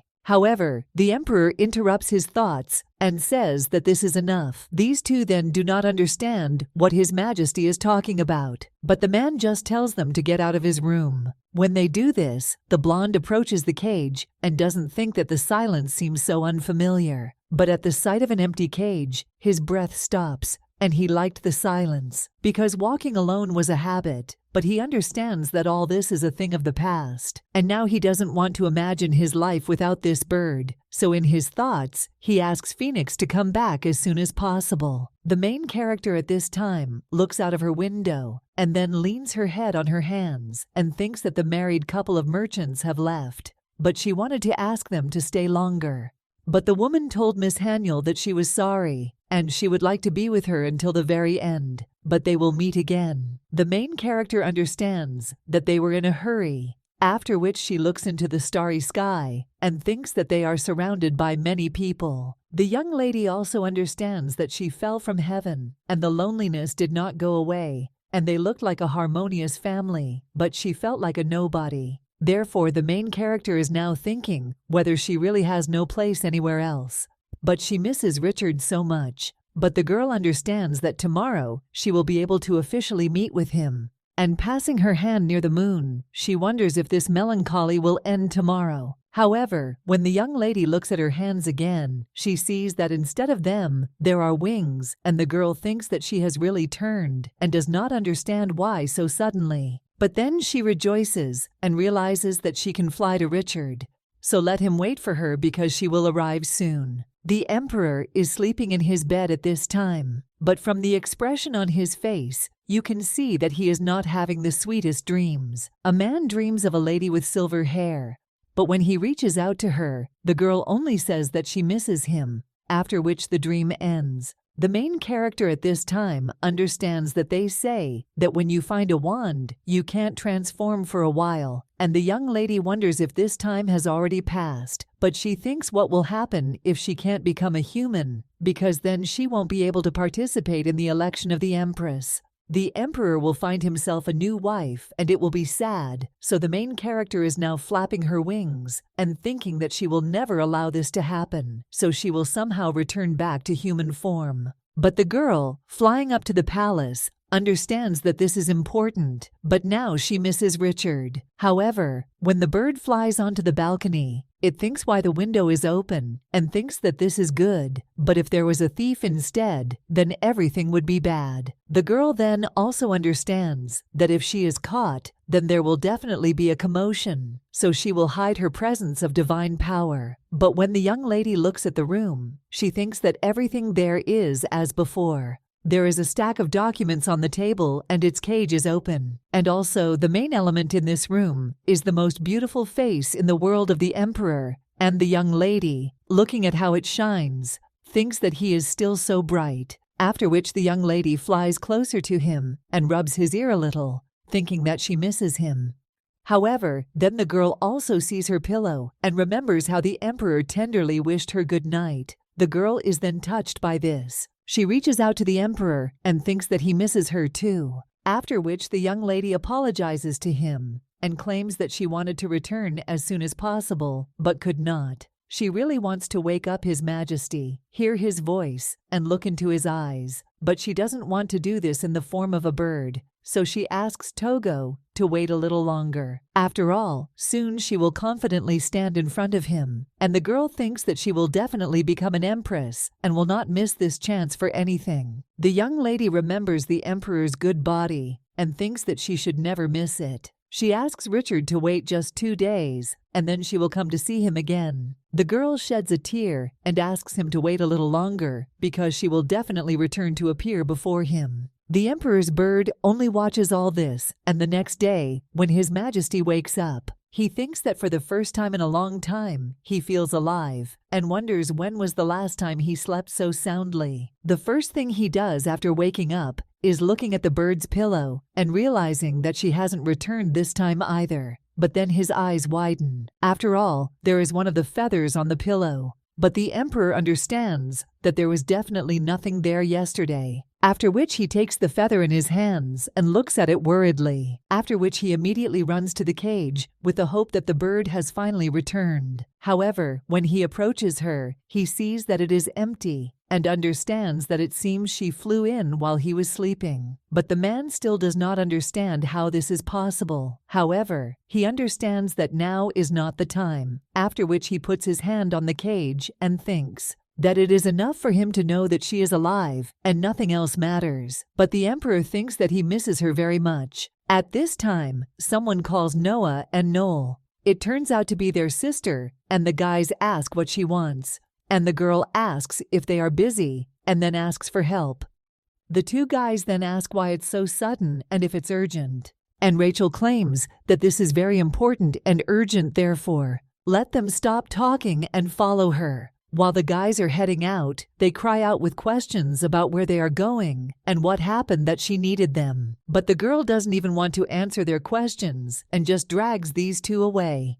After they approach the door, the girl turns to her brothers and tells them to act like His Imperial Majesty. The 2 brothers then ask what she is talking about. One of them then wonders if the girl will ask them to commit treason. but Rachel only says that they should be quiet because if they were the emperor, what they would feel when they see Haniel, after which the two guys see a beautiful girl. The main character then turns to the guys and asks what they think, but these two are only embarrassed and then simultaneously turn away and look away, but Rachel only hints that they should quickly say their opinion. The father understands that these two are his sons, and he never thought that it would be so difficult for them with the girl. And these two are hopeless. The main character then realizes that they are hurting her, and not once or twice, but constantly ignores her. And the girl thinks, will she really have to endure bullying there like a movie heaven? After which the main character turns around and says that she will change clothes and come back. Rachel then turns to her brothers and tells them to say what they think, but she needs an answer. And then they think a little, and one of them then begins to wonder what he would say if he were His Highness. Well, then the guy replies that she looks like an angel and his heart is about to stop, after which these two blush, and the guy asks his brother if he also thinks that he agrees. And the girl thinks that this does not help at all. She remembers the main character and thinks that the girl is pure sweet and beautiful, but she is missing something. After which she thinks that if they remember the unlucky Rosalind from Modrend, then they turn to Rachel and ask if everything is okay. But the girl then suddenly begins to laugh evilly and screams that in this outfit, the young lady is not akin to Rosalind. And from such actions, the rest of the family is shocked, and they think that Rachel has gone crazy. But the girl just says to bring her the next dress and let the guys leave immediately. The young lady understands that since she is responsible for Miss Haniel, she must not lose to Rosalind and bring her outfit. Everyone's tongues will dry out. After which the main character comes out, and Rachel is a little surprised because this dress really looks great on her. The main character at this time only comes closer, and the Duke then looks away and realizes that he is thinking about something. But now he understands why Scarlett wants to make the girl a candidate. After all, this young lady really looks like an empress. Rachel then approaches Haniel and says that this is it. The main character then says that if Rachel likes her, then she does too. So the Duke then thinks that he and His Majesty will complement each other well. And this young lady is a bright girl, but her future depends on actions. After which the Duke leaves the room, and when he passes near his sons, he tells them to continue the conversation. He is sure that they have a lot to discuss. For example, what they couldn't say, what they wanted to say, and what they did. But by behaving like clumsy fools, they disgrace the name of the Greta family. Therefore the man, with some stern words, asserts that this should not be the case, and then leaves and slams the doors. The guys then think about what to do, and each of them asks the other in his thoughts why he didn't speak first. And when they already enter the room, Rachel turns to them and asks what they think. And isn't this dress beautiful? Because it's perfect. The guys are then still embarrassed and make the situation even more awkward with their clumsy actions.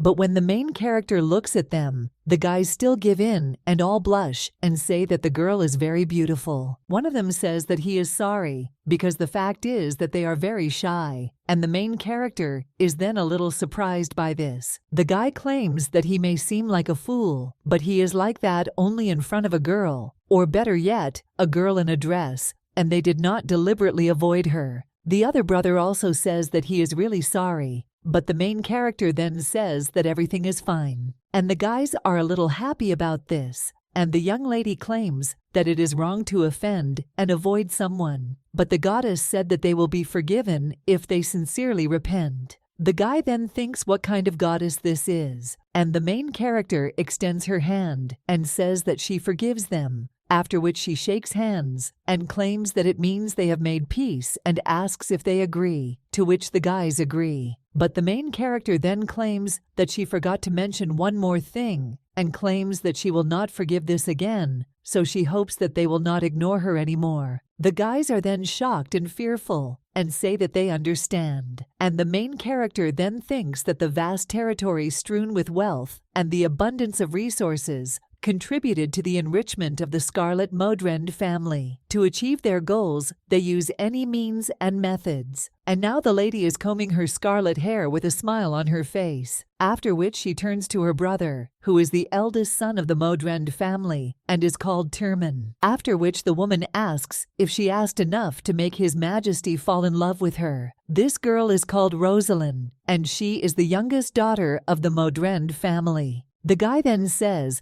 that of course there is no one more beautiful than her in the country, but he asks if he has to answer this for the 5th time. However, the girl then says with a grin that it just gives her pleasure every time. And another brother then turns to Rosaline. The other brother then says that tomorrow Chloe Dosman will cry for her. And he means her friend, that unfortunate girl. The other brother says that he understands, and this is the ugly one with the big nose, and if she starts crying, she will become even uglier. However, the lady with red hair then tells them to stop, and he asks whether Rosalind herself could have such a friend, and again, this is complete nonsense. After which the girl tells the brothers to forget about her, because this person is not worth their conversations. After which the girl turns to her brother and says that if a candidate appears that she doesn't like, she will simply ask them to remove her from the road. The main character cannot fall asleep at this time and thinks why time doesn't pass at all. The girl understands that tomorrow she will go to the Imperial castle and she only needs to wait one night. But she wants to see Richard so much that she can no longer stand it. But the main character then suddenly understands and thinks, why is she crying? After all, if she wants to see someone, she just needs to come to him, and that's how it is. After which the young lady goes to the window and thinks that Richard should wait a little. After all, right now she will see him. After which the bird flies towards him at full speed. The emperor at this time is still standing on the balcony. But when he sees something flying, he thinks it's really a shooting star. But when the bird flies closer, His Majesty asks if it is a phoenix. With a joyful expression on his face, he says that she has finally arrived. However, His Majesty does not have time to finish, as the bird immediately crashes into his stomach. And the man, writhing in pain on his knees, says that Phoenix is quite strong, but even so. He takes her in his arms and then leans her closer to him and thanks her for flying to him. The main character then only tweets, and in her thoughts tries to tell him that she missed him very much. The man then asks how much she wants to talk about, because he will listen to everything. So they should look at the new cage together. And most importantly, the wizards did a good job because it is very strong. The main character then in shock thinks what he just said and did the main wizards really make a cage for the bird. After which she immediately goes back and thinks that she can't be caught because she worked so hard to see him. The emperor then only stretches out his hand, trying to catch the bird. But the young lady then already flies away, and in her thoughts apologizes for leaving Richard. But she misses him every day and wants to hear him every day. Therefore, the girl asks him to open up when they are reunited. But for now, let him wait a little. A short time later, the Duke then turns to Haniel and asks if she is ready because the carriage has been delivered.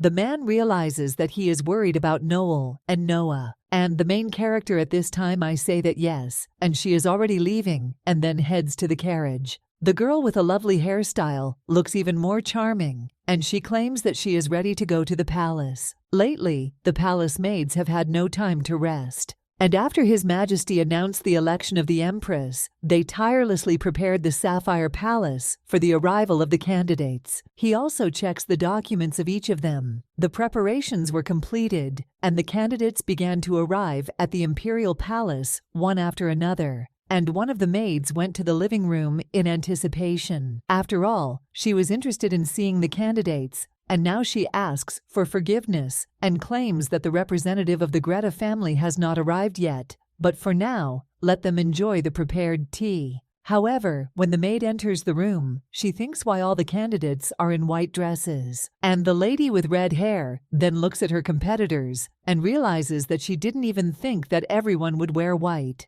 Therefore, the girl thinks whether they also read in the newspaper that His Majesty loves simple women. And because of this, in fact, white dresses are inappropriate for faces. But these fools think that it will change them. But simplicity is revealed with the assistance of beauty like hers. The girl then looks at her competitors and thinks that this is not surprising at all, but she knew that Chloe Dosman would be there, and there is nothing like that. Well, her decision to come there is a little shocking. And the girl with blue hair before the elections suddenly became the adopted daughter of the Duke of West Porlington. The girl from the family of Duke Peer has never appeared in social circles, but judging by her face, she does not pose a threat. And the lady with red hair understands that all she has to do is look like Rosalind, and all the aces are up her sleeve. But the girl still doesn't understand how it occurred to them to become empresses with such faces. Yenica West Porlington came from the Duchy of West Porlington, and the girl thought that she was pretty since she was adopted. But the girl is tall and gives the impression of a lady with a strong character. So Rosaline wonders if she knows that such people are not popular with men. The same applies to Greffany Peer, because she seems mischievous, but it looks mature, pretentious, and superficial to me. Therefore, the girl laughs and thinks what a relief this is, but it's even difficult for her to stop smiling from the obviousness of the result. After which the young lady also turns to the maid and claims that she wants to ask about something, and the maid says that she will answer the question. And the lady with red hair then asks when the representative of the Greta family will arrive. The maid then claims that she can't say for sure, but she heard that the girl was about to arrive, and Rosaline then turns to the maid and asks if she can have some more tea then. The lady with red hair understands that the girl has not arrived yet, and the mansion is not far away, so it means the young lady is late on purpose. And Rosaline wonders if she's trying to stand out by being the last one to show up. But they say that the Greta family has had no luck since the time of the late Empress. Therefore, everything is clear, and the lady with red hair thinks that this girl is definitely no match for her. Now she says how strange it is, because the young lady aims to be an empress but is so late. And the girl then says that as a person who values time, this gives her inconvenience. After which she turns to Chloe and asks how she thinks. The girl understands that the lady with red hair is starting this circus again. But there is still time before the appointed hour, so Rosalind deliberately started this. And this reception is very low, so even here, because of this girl, there is a heavy atmosphere. The girl understands that she only has a face and is beautiful, but you need to be smarter and behave with dignity like her. After this, the butler comes into the room and reports that the family's candidate, Greta, has arrived, and everyone thinks that she has finally arrived. The lady with blue hair understands that Greta is the family of the late Empress, and they nominated the last candidate, so everyone really wonders what kind of person the girl is. After that, Rachel comes into the room, and the lady with red hair then decides that this is a great opportunity to make fun of her, after which she apologizes, but says that she was simply surprised by the appearance of such an unexpected candidate.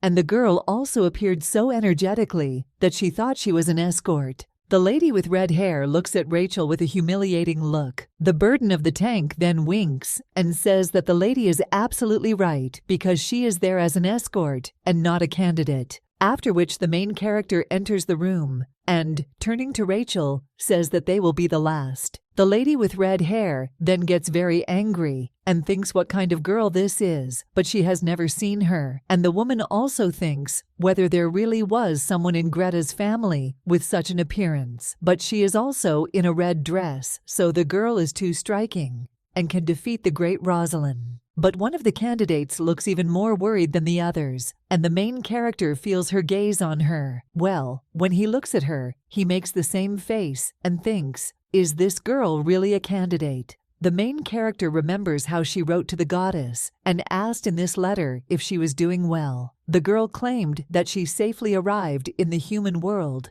and met the one who was destined for her. Therefore, in order to take a place next to him, she became a candidate for his empress and really counted on a happy future. However, the main character now, looking at her rival, thinks what she forgot there. Rachel then turns to the lady and asks if she is looking at Lady West Porlington. The main character then tries to repeat this surname, and Rachel then says that yes, and this is a representative of the West Porlington family. The Apollinaire Empire is represented by 5 ducal families, and among them, only one is headed by a woman, and that is the West Porlington family. Their family symbol is the dove. and Rachel also claims that they didn't have children.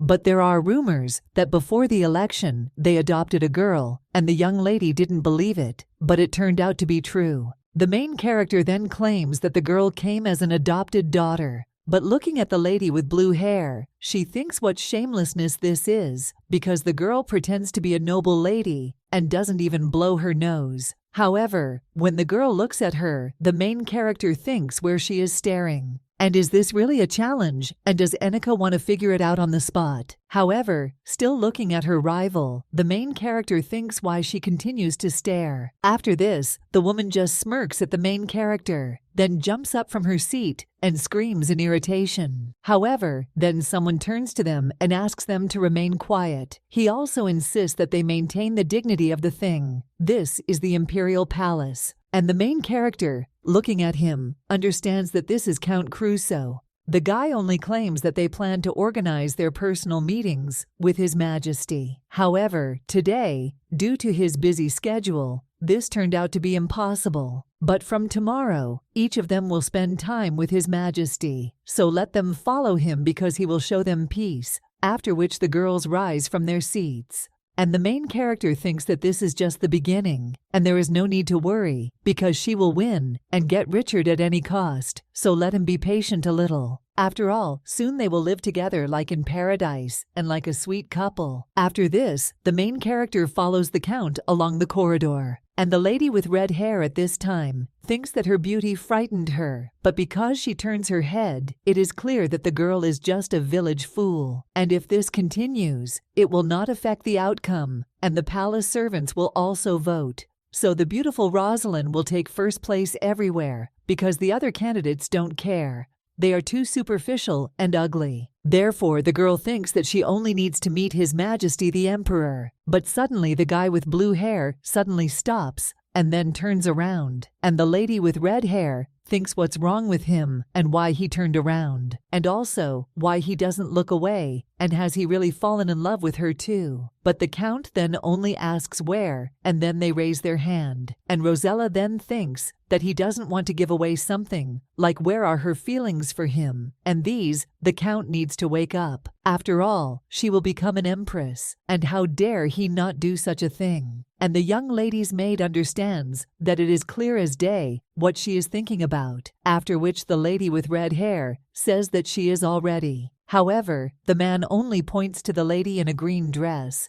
and asks where the candidate from the Greta family and the lady with red hair are. Then in shock, he realizes that they really weren't talking to her, after which she turns around and realizes that the candidate from Greta has really disappeared. The main character at this time is heading somewhere and thinks that in the form of a bird, she didn't really pay attention to it, but there are pictures of her everywhere. Therefore, the girl thinks why the Imperial Palace is so huge, and now she understands Richard's loneliness even better. She recalls how the man claimed that after ascending the throne, no one calls him by name, and there is no news from his father and mother, and also said that if she can get there, she will call him by name. Therefore, now the main character understands that she is running to him and is not at all trying to meet him earlier than the others, because this is all just out of a desire to console him. Therefore, when the main character runs into the arena where His Majesty is fighting along with someone else who thinks that if he accepts her sincerity, then his loneliness will disappear, after which the young lady immediately runs up to the Emperor with a smile on her face. She calls him by name, but he just says what a tactlessness this is, to which the young lady is very surprised.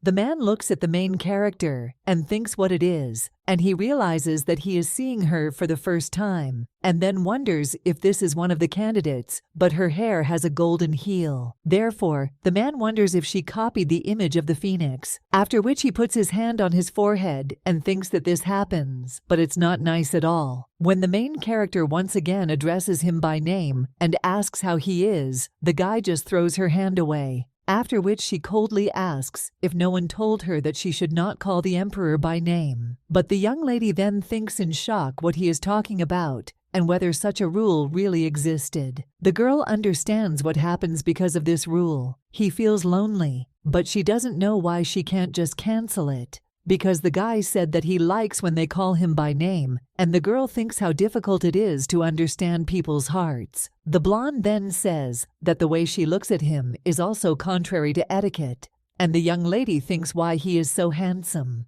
The man asks if the girl listens to him at all, and a little later, the Count is already bowing before His Majesty and asking for forgiveness, saying that it was his mistake, but the blonde man tells him to stop. And the guy with blue hair, then with puppy dog eyes, asks if His Majesty can forgive him. But the man then only claims that Crusoe apparently recruited only fools. And these two then think in shock what he is talking about. And the guy with blue hair, looking at the girl, thinks what the hell did she do that made him so angry? And shouldn't everything be forgiven to such a person? But the Emperor only tells the guy to take her away because his patience is running out.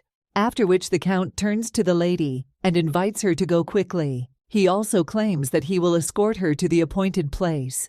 Well, when he sees that the girl is not answering, he goes back to Mrs. Haniel and asks if everything is okay. However, the main character then only turns around and looks angrily at His Majesty, which leaves him in complete shock. He thinks how the girl allowed herself to do this. Count Crusoe only quickly turns it around. Then he asks what she is doing and says that they are leaving at a run. Otherwise, something similar will happen. And then they leave His Majesty in disbelief. The man thinks why the girl is angry, but then he realizes that apparently the candidates will be weird. The knights immediately approach His Majesty and ask if this is a candidate for Empress, and she is so beautiful. However, the man only tells them not to talk nonsense and mind their own business, after which the knights immediately disperse, and the Emperor puts his hand on his forehead. He understands that the conversation was short, but the girl seemed very strange. She is arrogant and ill-mannered, and also usually His Majesty is not emotional, but when they look at her, he just boils. And he understands that this is probably the effect of strange people, but then he turns around and thinks why the girl is so disgusting. When the main character enters her room, she sees that there is a neat table and a window overlooking the garden. The softest crib, but they ruin this whole chic atmosphere. Her most terrible mood, after which the main character lies down on the bed and takes off her heels. The girl sighs heavily. But then she sees a book next to her and thinks that she needs to understand where she was wrong. But she understands that she really didn't know that there were such rules. In her imagination, His Majesty was completely different, and he said that Phoenix could not call him by name. That's why he was so lonely, and the girl promised him that she would do so. And now she understands that he himself said that he was lonely because of this. However, now the main character only smiles coldly and wonders if he said that the candidates for the Empress are some kind of fools. And she always considered him kind and affectionate, but he was most likely mistaken. After which the main character decides to get out of bed and thinks that such words from the person she loves most do not allow her to sit still. So the young lady transforms into a bird and thinks that this is her exit, and then heads outside. When the Emperor looks into the sky, he sees that it is a phoenix and then moves his hand that was blocking the sun a little to the side. The man thinks whether he can meet a phoenix completely by accident, but the main character only angrily flies at him. And when a man meets her with a smile on his face, he says that he didn't think that she would return. Then the young lady just slaps him in the face, and the Emperor is a little surprised by this. And all the servants realize in shock that His Majesty has just received a slap in the face, and they freeze in anticipation that the anger might spread to them. However, the blonde then only says with a warm smile on his face that Phoenix is so sweet, and it's embarrassing. The servants then wonder in shock whether the Emperor called the bird cute after it hit him. The main character, a short time later, sitting on one of the chandeliers in the corridor, thinks that she has taken revenge, and now she can get down to business in all seriousness. The young lady watches the Emperor's entourage and wonders who is the demon among them. After all, if she is not mistaken, demons have entered the palace and Richard is in danger, so the problem must be eliminated as soon as possible. Well, the girl understands that in this form, she does not feel demonic energy, and it is not so easy to move in a human body, so the young lady thinks about what to do, after which she decides to use divine power, because she cannot fully use it in the human body. But this must be done for Richard. However, When the main character looks at one of them, the man suddenly turns around. However, when his gaze is directed to the chandelier, then there is nothing there anymore, and he turns back and then continues on his way. And the main character, hiding behind one of the elements of the chandelier, thinks that it was quite dangerous, after which she looks out from around the corner and thinks that it's definitely this man because his energy gives him away. The young lady understands that she needs to look at his face, but then she hears someone addressing Count Crusoe and asking where he is going. But he only claims that he wants to give Miss Haniel a book on etiquette because it seems that she missed something on this topic. The main character is then a little puzzled and thinks why he wants to give this book to her right now. And she thinks that such sincerity will not help her, so Count Crusoe is just a fool. The young lady then quickly flies out through the window, and the guy with blue hair then asks if someone just swore, but the maid doesn't understand what he means. A little time later, the Count is already at the door of the young lady and says that he brought her a book on etiquette, but he also asks whether she is in the room or not. The main character at this time is still trying to button up her dress. And the guy with blue hair then thinks that the candidate cannot wander around the palace without permission. And if she is not here, then he has no idea where she could be. But then he also imagines the worst outcome and wonders if something happened while he was away and she ran away. After which he thinks that he needs to call people, but at the same moment the doors open, and the out-of-breath main character looks out of them. The man then asks if she is okay and claims that he thought something happened, but then says that the reason for his visit. However, the main character interrupts him at his word and says that he knows after all, this is a book on etiquette. The girl then says that she is very grateful and says that he also came in person, after which she goes back to her room and says that she will try, after which she already wants to say goodbye to Count Crusoe. However, when she looks further, she sees a family with red hair and wonders why they are looking like that. That evening, a guy with blue hair approaches His Majesty and says that he talked to Miss Haniel, so this won't happen again. But when he sees the Emperor looking out the window with a smile, he thinks what happened to him because the man was very angry.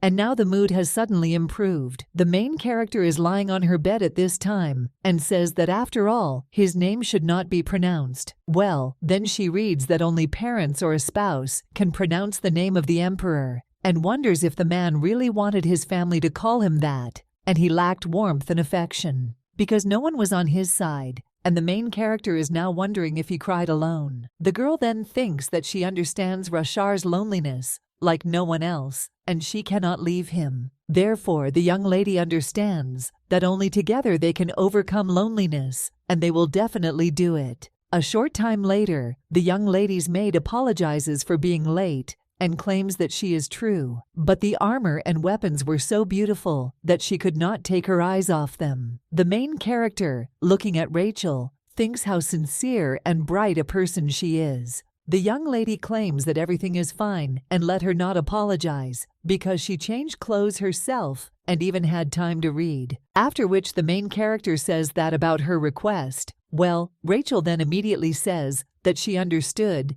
and she really is very close, so she offers to go right now. And the main character then asks with admiration if they will go right now, and Rachel thinks what a sweet lady. A short time later, they are heading down the corridor, and Rachel asks why the young lady is meeting with this girl. But the main character says that this is for personal communication. But Rachel then asks if this is true, and when they met, because I thought to her that the girl's look spoke volumes. The main character then says that they just know each other very well, and Rachel asks if they are close, and the girl answers that they are not. However, suddenly someone turns to the main character and says that the woman from the Greta family is very arrogant. After all, how she laughs at looking at the fifth head of the Duchy of Modrend. The young lady then realizes that this is the head of the Modrend family, Jaden Modrend.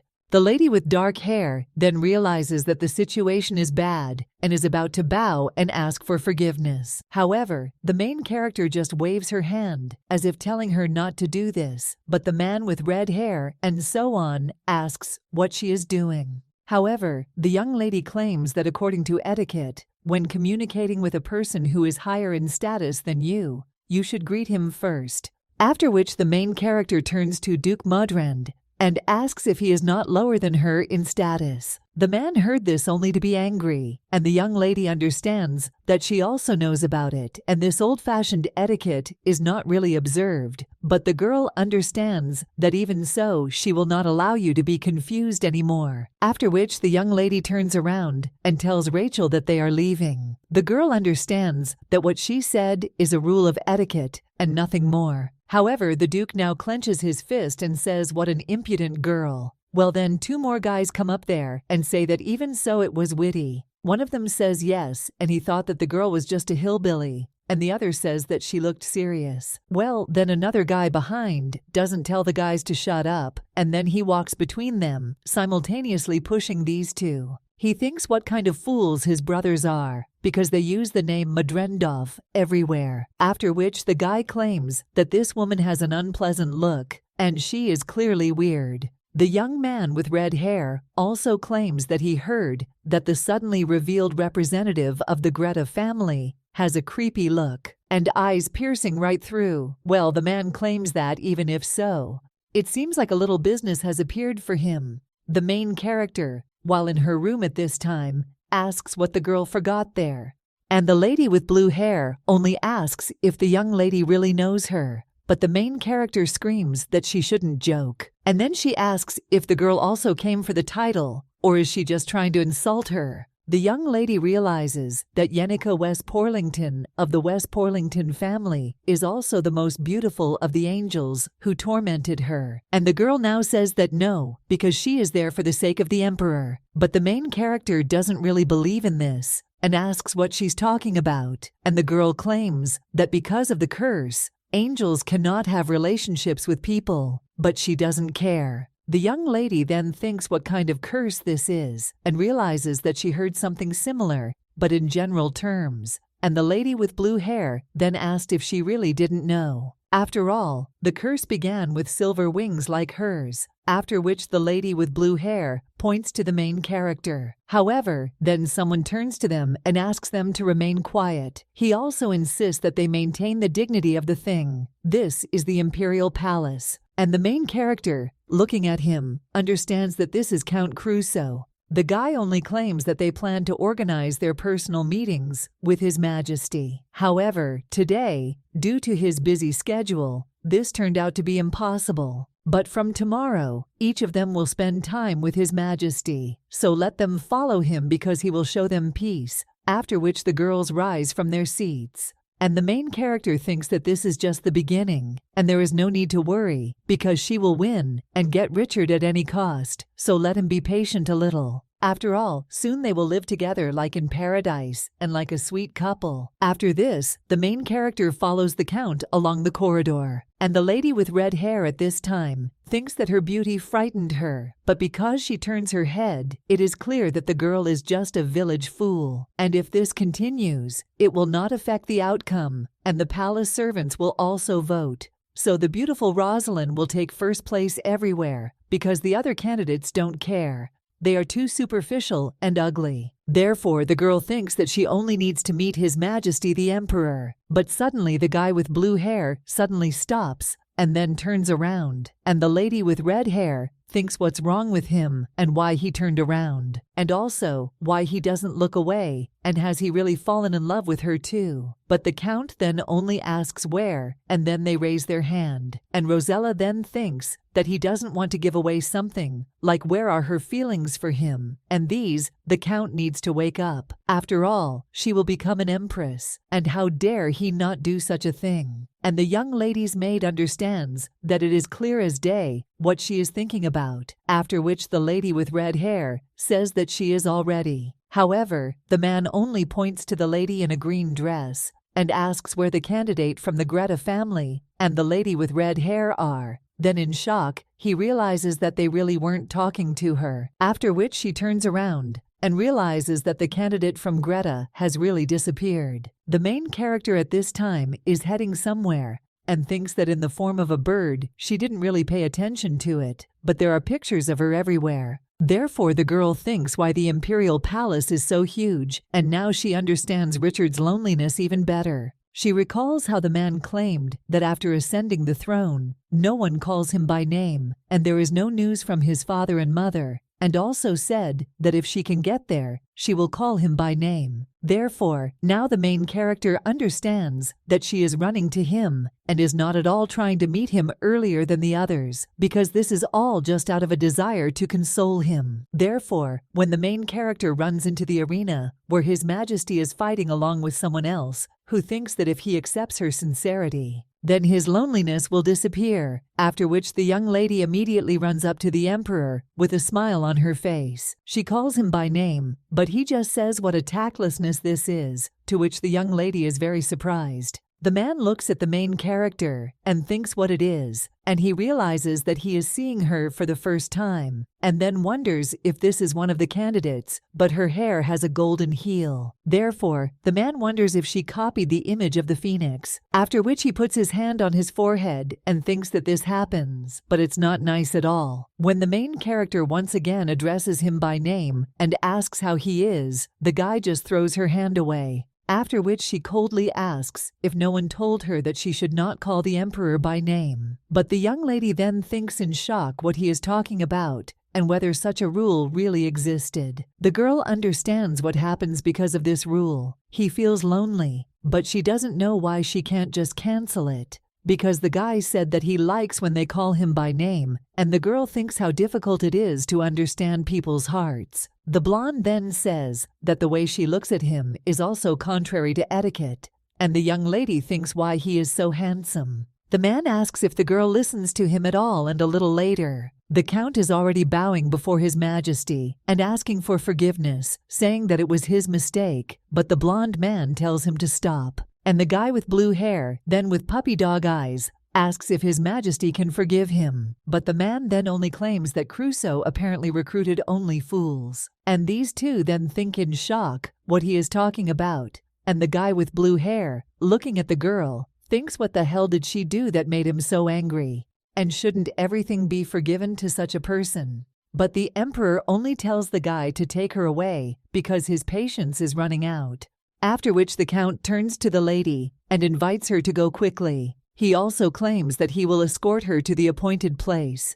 Well, when he sees that the girl is not answering, he goes back to Mrs. Haniel and asks if everything is okay. However, the main character then only turns around and looks angrily at His Majesty, which leaves him in complete shock. He thinks how the girl allowed herself to do this. Count Crusoe only quickly turns it around. Then he asks what she is doing and says that they are leaving at a run. Otherwise, something similar will happen. And then they leave His Majesty in disbelief. The man thinks why the girl is angry, but then he realizes that apparently the candidates will be weird. The knights immediately approach His Majesty and ask if this is a candidate for Empress, and she is so beautiful. However, the man only tells them not to talk nonsense and mind their own business, after which the knights immediately disperse, and the emperor puts his hand on his forehead. He understands that the conversation was short, but the girl seemed very strange. She is arrogant and ill-mannered, and also usually His Majesty is not emotional, but when they look at her, he just boils.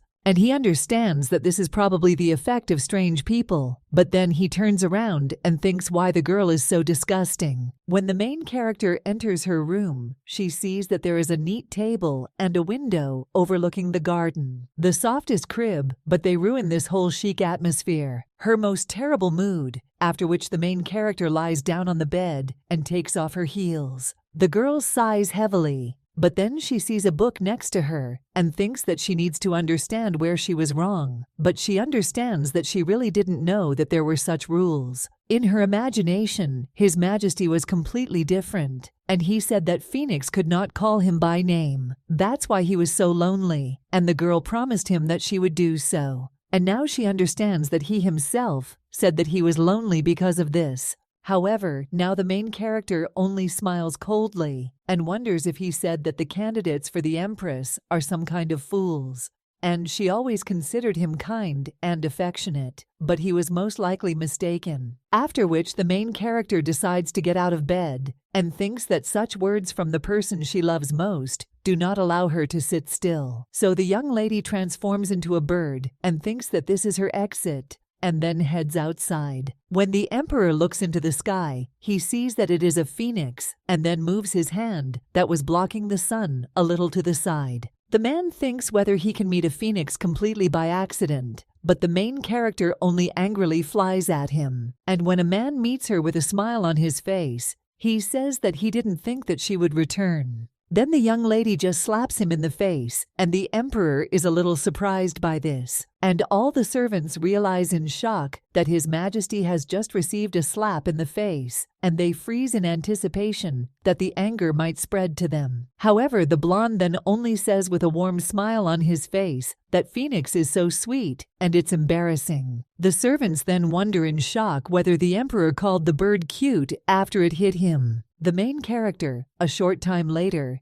sitting on one of the chandeliers in the corridor, thinks that she has taken revenge, and now she can get down to business in all seriousness. The young lady watches the emperor's entourage and wonders who is the demon among them. After all, if she is not mistaken, demons have entered the palace and Richard is in danger, so the problem must be eliminated as soon as possible. Well, the girl understands that in this form, she does not feel demonic energy, and it is not so easy to move in a human body, so the young lady thinks about what to do, after which she decides to use divine power, because she cannot fully use it in the human body. But this must be done for Richard. However, when the main character looks at one of them, the man suddenly turns around. However, when his gaze is directed to the chandelier, then there is nothing there anymore, and he turns back and then continues on his way. And the main character, hiding behind one of the elements of the chandelier, thinks that it was quite dangerous, after which she looks out from around the corner and thinks that it's definitely this man because his energy gives him away. The young lady understands that she needs to look at his face, but then she hears someone addressing Count Crusoe and asking where he is going. But he only claims that he wants to give Miss Haniel a book on etiquette because it seems that she missed something on this topic. The main character is then a little puzzled and thinks why he wants to give this book to her right now. And she thinks that such sincerity will not help her, so Count Crusoe is just a fool. The young lady then quickly flies out through the window, and the guy with blue hair then asks if someone just swore, but the maid doesn't understand what he means. A little time later, the Count is already at the door of the young lady and says that he brought her a book on etiquette, but he also asks whether she is in the room or not. The main character at this time is still trying to button up her dress. And the guy with blue hair then thinks that the candidate cannot wander around the palace without permission. And if she is not here, then he has no idea where she could be.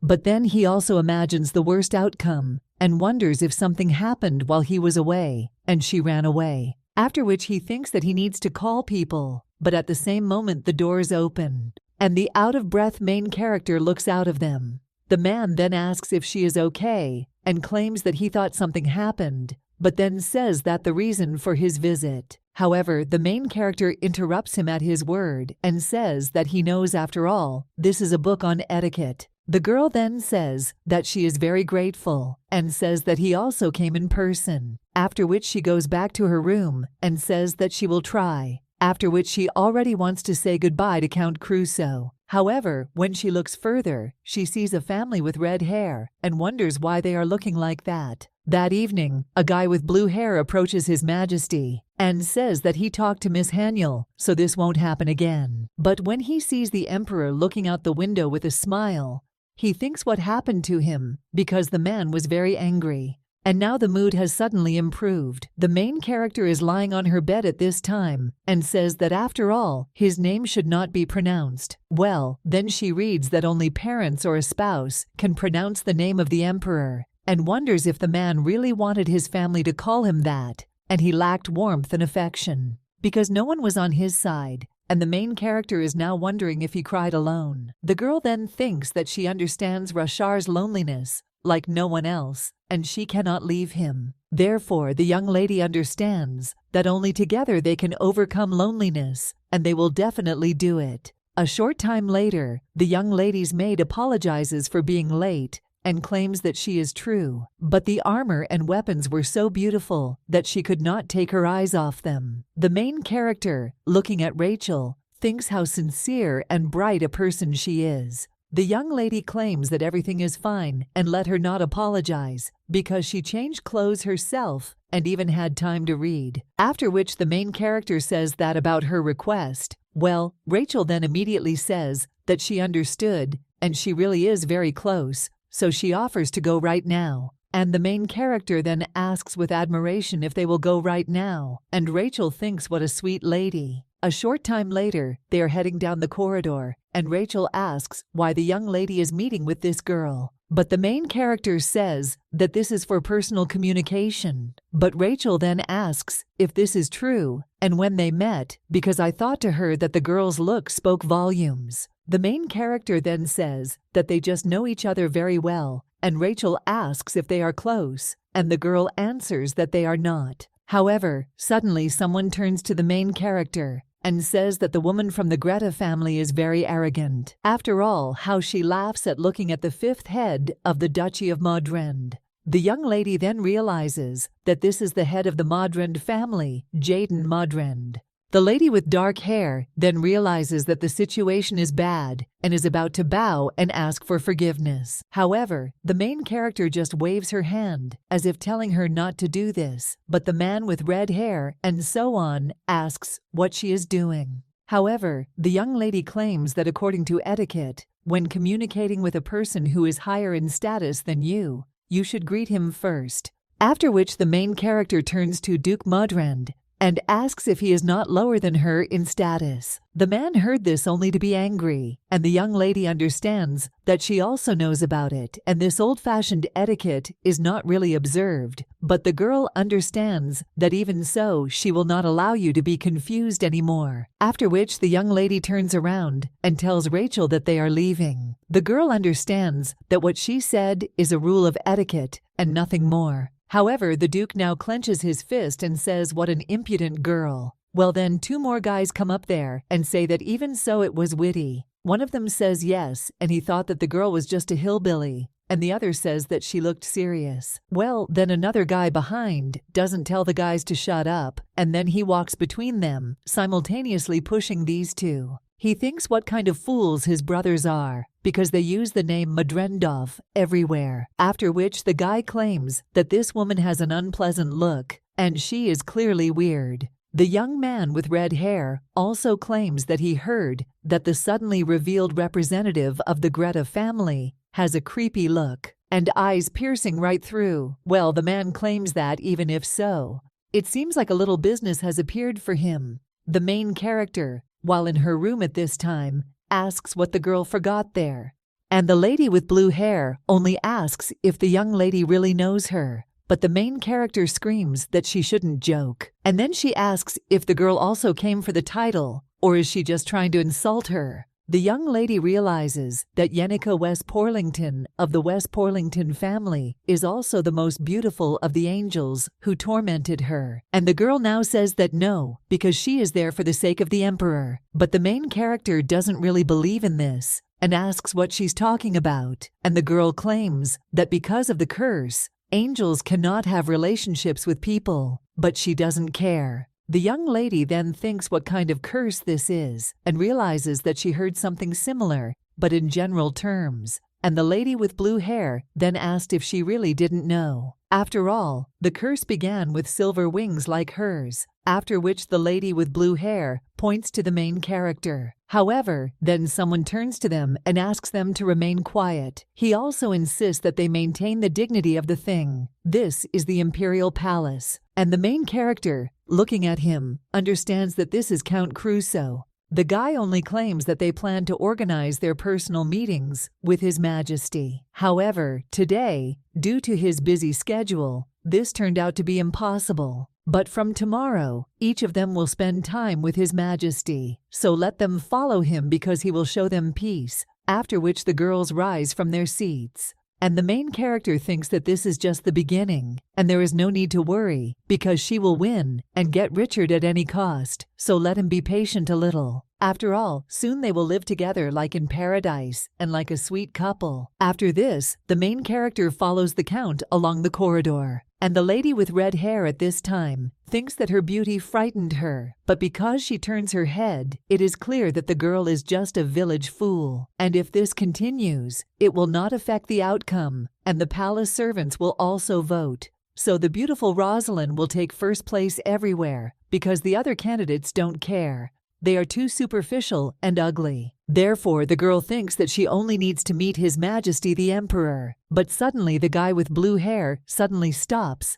and then turns around. And the lady with red hair thinks what's wrong with him and why he turned around. And also, why he doesn't look away, and has he really fallen in love with her too? But the Count then only asks where, and then they raise their hand. And Rosella then thinks that he doesn't want to give away something, like where are her feelings for him? And these, the Count needs to wake up. After all, she will become an empress, and how dare he not do such a thing? And the young lady's maid understands that it is clear as day what she is thinking about, after which the lady with red hair says that she is all ready. However, the man only points to the lady in a green dress and asks where the candidate from the Greta family and the lady with red hair are. Then in shock, he realizes that they really weren't talking to her, after which she turns around and realizes that the candidate from Greta has really disappeared. The main character at this time is heading somewhere and thinks that in the form of a bird, she didn't really pay attention to it, but there are pictures of her everywhere. Therefore, the girl thinks why the Imperial Palace is so huge, and now she understands Richard's loneliness even better.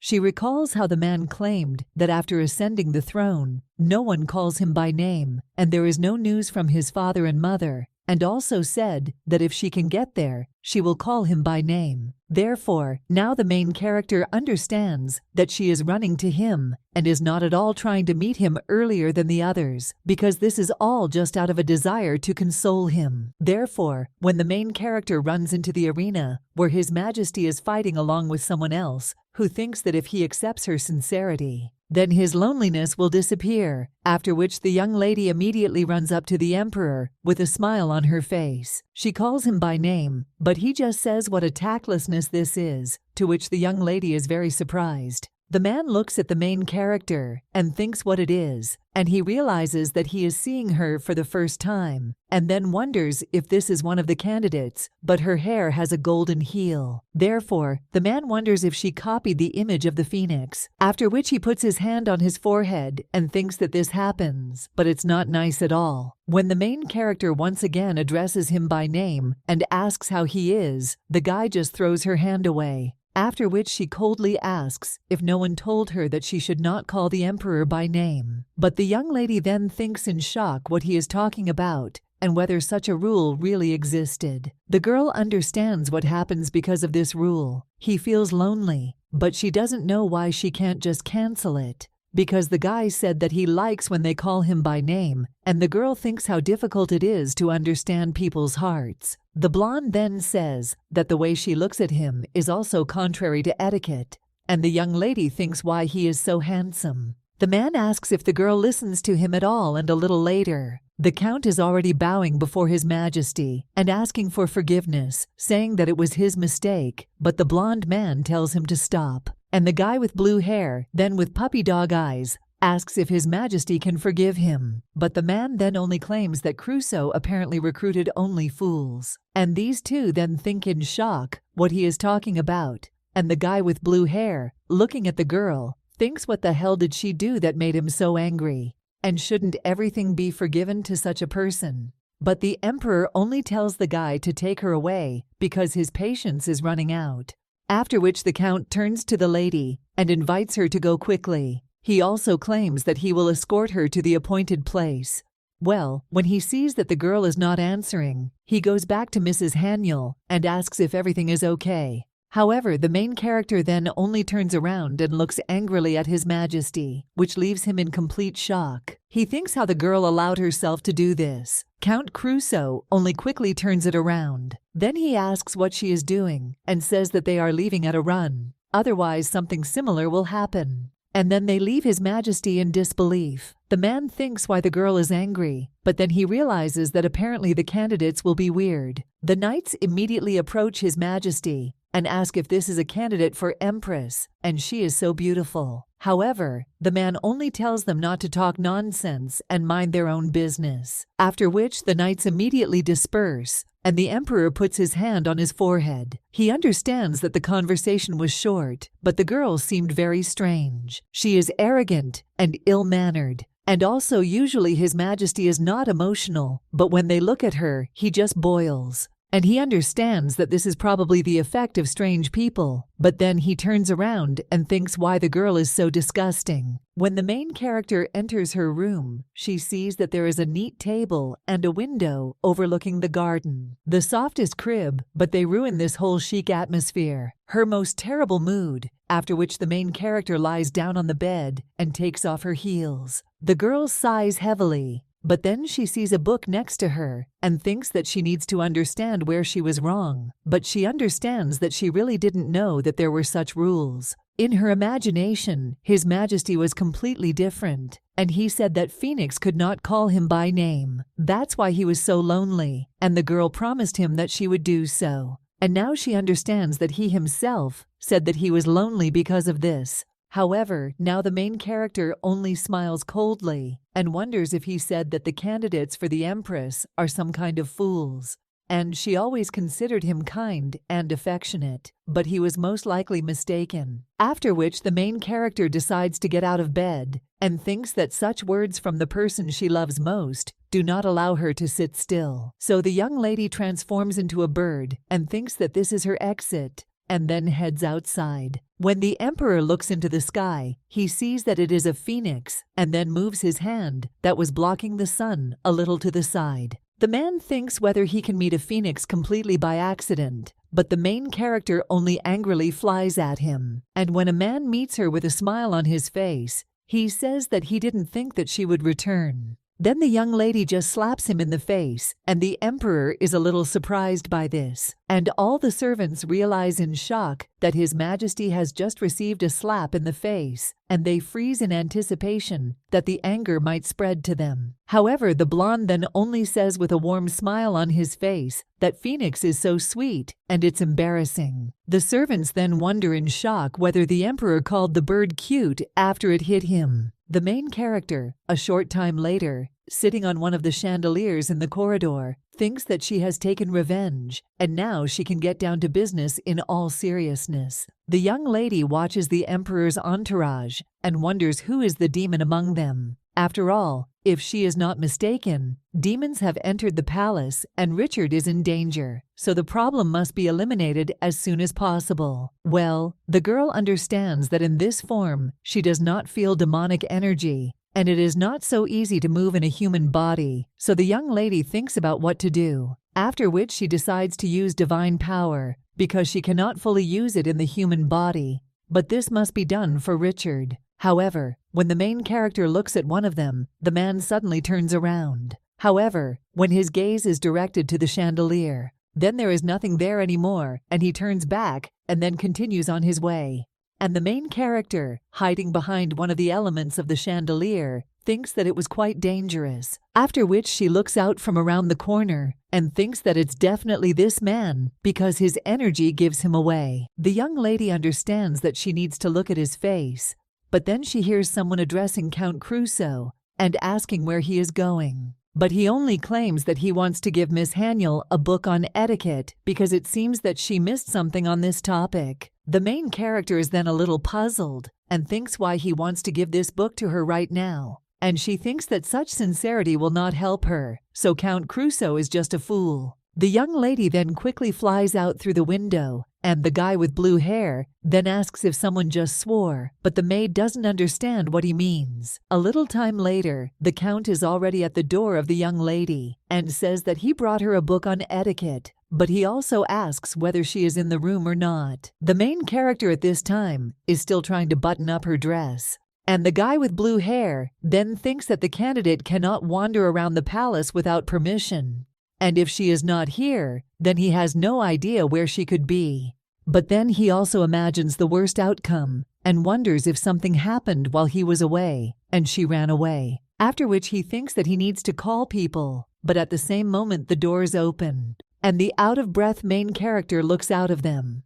The man then asks if she is okay and claims that he thought something happened, but then says that the reason for his visit. However, the main character interrupts him at his word and says that he knows, after all, this is a book on etiquette. The girl then says that she is very grateful and says that he also came in person, after which she goes back to her room and says that she will try, after which she already wants to say goodbye to Count Crusoe. However, when she looks further, she sees a family with red hair and wonders why they are looking like that. That evening, a guy with blue hair approaches His Majesty and says that he talked to Miss Haniel, so this won't happen again. But when he sees the Emperor looking out the window with a smile, he thinks what happened to him because the man was very angry. And now the mood has suddenly improved. The main character is lying on her bed at this time and says that after all, his name should not be pronounced. Well, then she reads that only parents or a spouse can pronounce the name of the Emperor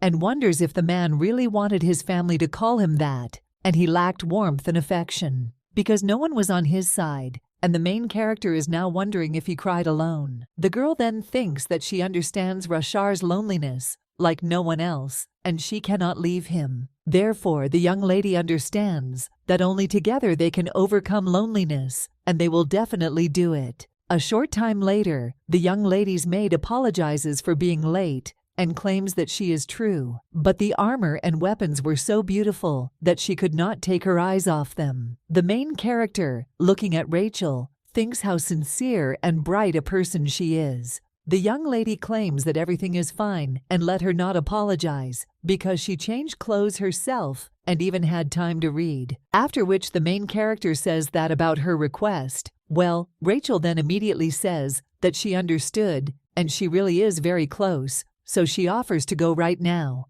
And the main character then asks with admiration if they will go right now, and Rachel thinks what a sweet lady. A short time later, they are heading down the corridor, and Rachel asks why the young lady is meeting with this girl. But the main character says that this is for personal communication. But Rachel then asks if this is true, and when they met, because I thought to her that the girl's look spoke volumes. The main character then says that they just know each other very well, and Rachel asks if they are close, and the girl answers that they are not. However, suddenly someone turns to the main character and says that the woman from the Greta family is very arrogant. After all, how she laughs at looking at the fifth head of the Duchy of Modrend.